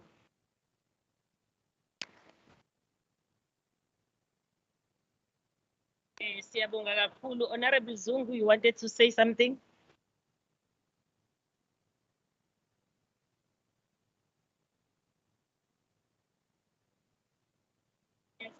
Ngiyabonga hlalo ngizoba mfishane ngizozama mfishane. Ngifisa nje mhlawumbe uthatha lana in terms of the submission that were made by Stephanie. Uthena senza umlando. Bethi wonke umuntu wesifazane wonke la endlini engazenzela umlando. Futhi part of ukwenza umlando ngathatha ukuthi where we see that we are lacking mhlawumbe ngokwemkhandlo. Angithi asiperform ngendlela efanayo. Udadewethu akade ukukhale ngokuthi senesikhathi eside bengahlali. You can learn the best practices from those municipalities amanakuzane wawo are functional.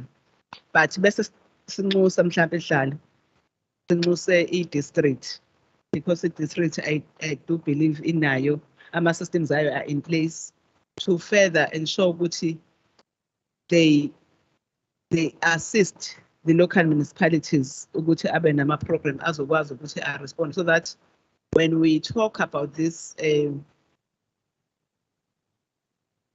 framework ikwazi ukuthi ithole expression. I'm saying this because I know ukuthi ukhona okhulume ngokuthi from 2018 uSalga had said wonke abantu noma yonke imikhandlo ayiqinisekise ukuthi iba nama women caucus chairperson about section 79. Oh, I think happy section 79, and that thing cannot happen uma ngabe ukuthi thina as women noma ama-councillor esifazane ayaphusha ukuthi kwenzeke. Ingakho uzofundiswa ngendaba ukuthi uma ubuka la kuhlelwa noma kuhlahlwa uhlahlomali ziyameleleka zonke izinhla, you women, you males, you children, zabesifazane nezabesilisa. So it becomes umsebenzi noma ningazi undermine noma nezi underestimate the role that you have to play. inini ofanele niphushe ningaba abancane kodwa makuhlala ibudget nje ephushana ukuthi we need to have those gender focal persons noma women caucus persons section 79 also push ukuthi even abantu abawo coordinate. I'm saying this sihlalo ngoba njengoba uhlale khona nje honorable Madloba uhlalo we-Multiparty Women Caucus. But in terms of the staff complement, noma support staff, ngokwakhiwa kweshamthetho bakhona abantu abasizayo. Okusho ukuthi nasemkhandlini kufanele ngabe kuba nesimo esinjalo so that kube ne-synergy kuyo yonke ama-program anzakalayo. Kube lula ukuthi kwenzeke. Mind you, when we talk about into ze-gender, ufaka bonke abantu. But when we talk about abantu besifazane, njengabantu besifazane, you have to categorize them. You have single parents, you have married women, you have widows, you have professionals, you have ones from rural areas, farms, young and down. How do you therefore, with the minimal resources, ensure that usebenza ngendlela ekwazi ukuresponda kuma issues abo bonke labantu besifazane engikhuluma ngayo. Ngapha on the other hand, ithini esho ukuthi abantu besifazane ba-constitute i-majority of abantu abakhona. So it rests with us. Singaba abancane ngokumkhandlu kodwa do push so that izinto zonke ekhulunyayo namhlanje zithola expression and zikwazi implementeke ngendlela okuyiyona. Ngiyabonga bekuyilokho hlabe mfisa kusho. Siyabonga kakhulu.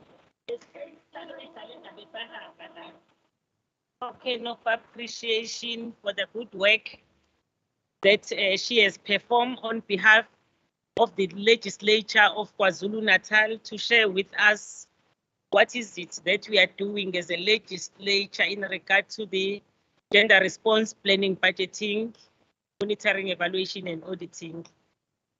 Was a chair of chairs. Chair of chairs.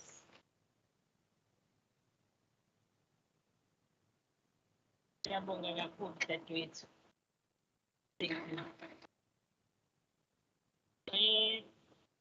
Can I also call upon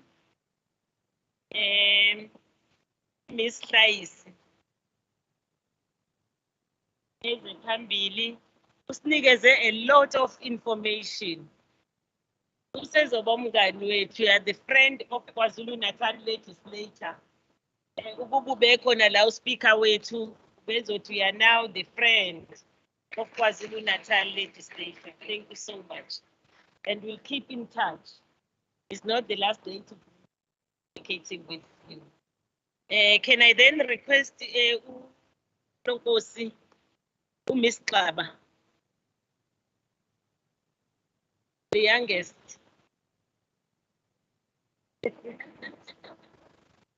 Yeah, the oldest in other platforms. Thank you so much. Siyabonga kakhulu. Presentation yakhe izosincedisa kakhulu kwazi ukuthi si understand le kuza kwa treasury. Usho futhi ukuthi budget bayithi xaxa la KwaZulu-Natal. Ngoba usuke treasury nange khala lapha khala amakhansela athi budget incane. The next one is Miss Khadebe. Unompu.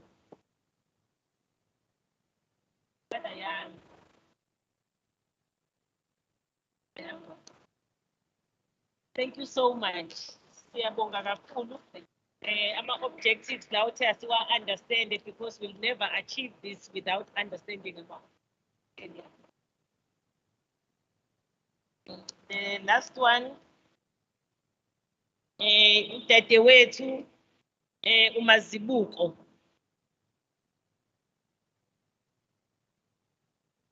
Uyesihlale namakhosi sinomazibuko makunezinto ezingahambi kahle.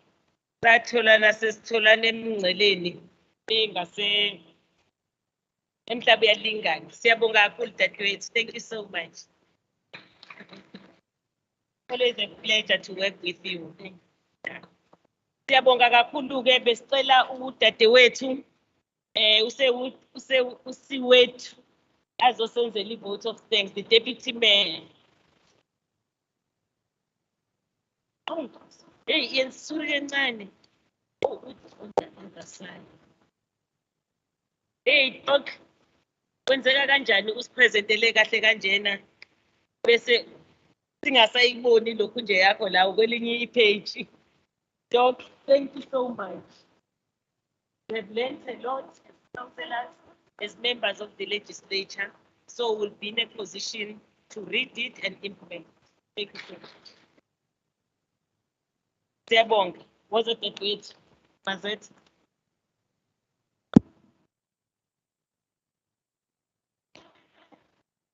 Ngibonge ithuba Chairperson Mthethwa, Chairs of Chairs, Manzieni, members of panel, Zomlomo wethu we district.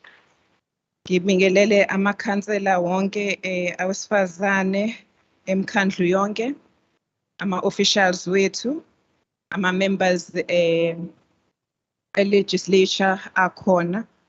Kuyintokozo ke ukuthi namuhla sila la sesithole khona information ezosinceda kakhulu ukuthi ulwazi esinalo silukhulise. Information esesitholile kuma panelist wethu inkulu kakhulu, siyabonga. Siyonxusa ke ukuthi ilegislature ingahambeli kude nathi, ihlezi inathi ukuze phela la esifice sikhona sithi uma siphuma la mhlambe after 5 years lwesinikwe wona kube ukuthi sesi well capacitated kwathina. If singasabuyi kuma councils kube ukuthi nala esoyakhona sikwazi ukuthi nosizo or information esitholile ikwazi ukuthi isikhulise, sikwazi ukuthi nakwezinye igaba esobe sikuzo sikwazi ukuthi siqhubeleke phambili information. Siyabonga kakhulu. Kuyasho ukuthi ke sokubuye kwakhuluma nama councillors esinawo emkhandlwini ngoba bengi notile eyokuthi kwinto ye budget, i-budget yethu is very limited kuma caucuses ethu, women's caucuses ethu. Kodwa ke I think ngosizo lwa legislature nayo district ibe nawo nama programs are ongoing okusibona ukuthi ezama LMs siyakhula yini, azi ukubona ukuthi from la siya la nama programs ethu esinawo siyanawo emphakathini yethu ayawunceda inomphakathi wethu, especially kubona omama njengoba phela nathi singenile la saba amakhansela. Next bakhona nabo bazokhula babe amakhansela nama ward committees lawa akhona nawo kuvelile la ukuthi kuwo wonke ama ward akhona ama ward committees amele abesifazane, amele osomabhizinisi, kuwo wonke ama sectors akhona ukuthi information thina esamakhanselas siyakwazi ukuyidlulisela kubona ukuze phela nomphakathi wethu kungagcini leadership iphela la kuthina, ingekho leadership ekhulayo ezokwazi ukuthi uma ngabe abanye bethu bengasekho iphele leadership kube khona enye ilayer futhi ekhulayo komama. Siyaqonda ke ukuthi siyomama miningi umsebenzi esibhekile as much as suma leadership positions, even nasemakhaya sekuvelile ukuthi nasemakhaya kumele ingane siyikhulise ngendlela efanayo. Ingabikho ingane yentombazane yazi ukuthi yona ekhishini yona, ingane yomfana yazi ukuthi yona fanele iyodlala ibhola ibuye ilale, yonke into isi right. Ingane zethu siyikhulise ngendlela efanayo.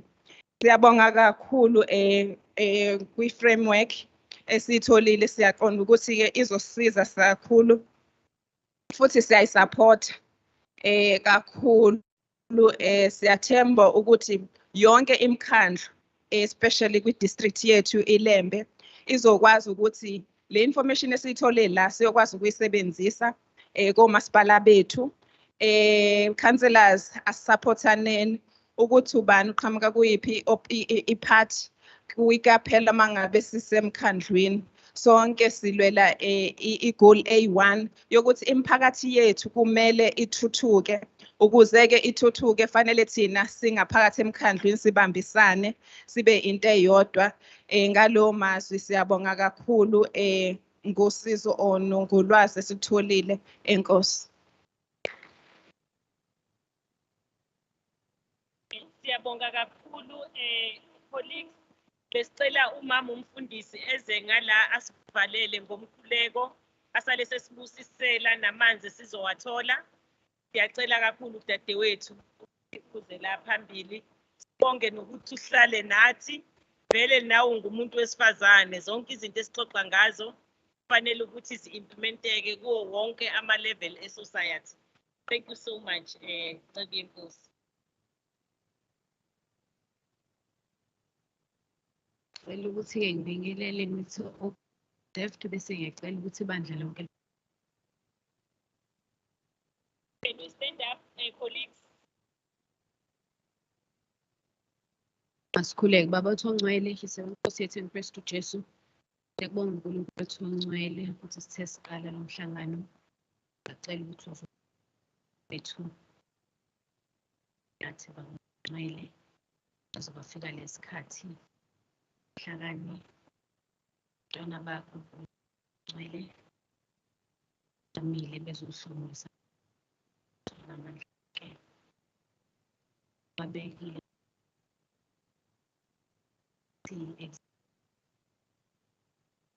engazazi ngcwele ukuyicela lapho khethile ndikamandla ngcwele sineso sikubonga thina la bephela Nkosi sikhona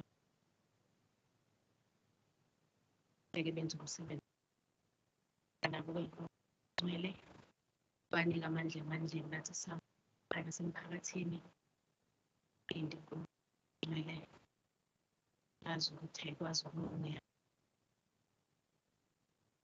ayesa Kristu nesizwe ingcwelisa ngcwelisa benzele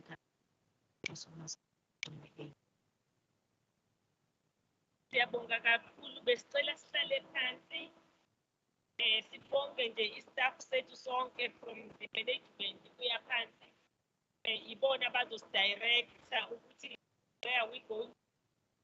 But I will request ama-panelists to take this front to social point. Asekalileka ama-official ayanyakaza ezokwenza lokhu.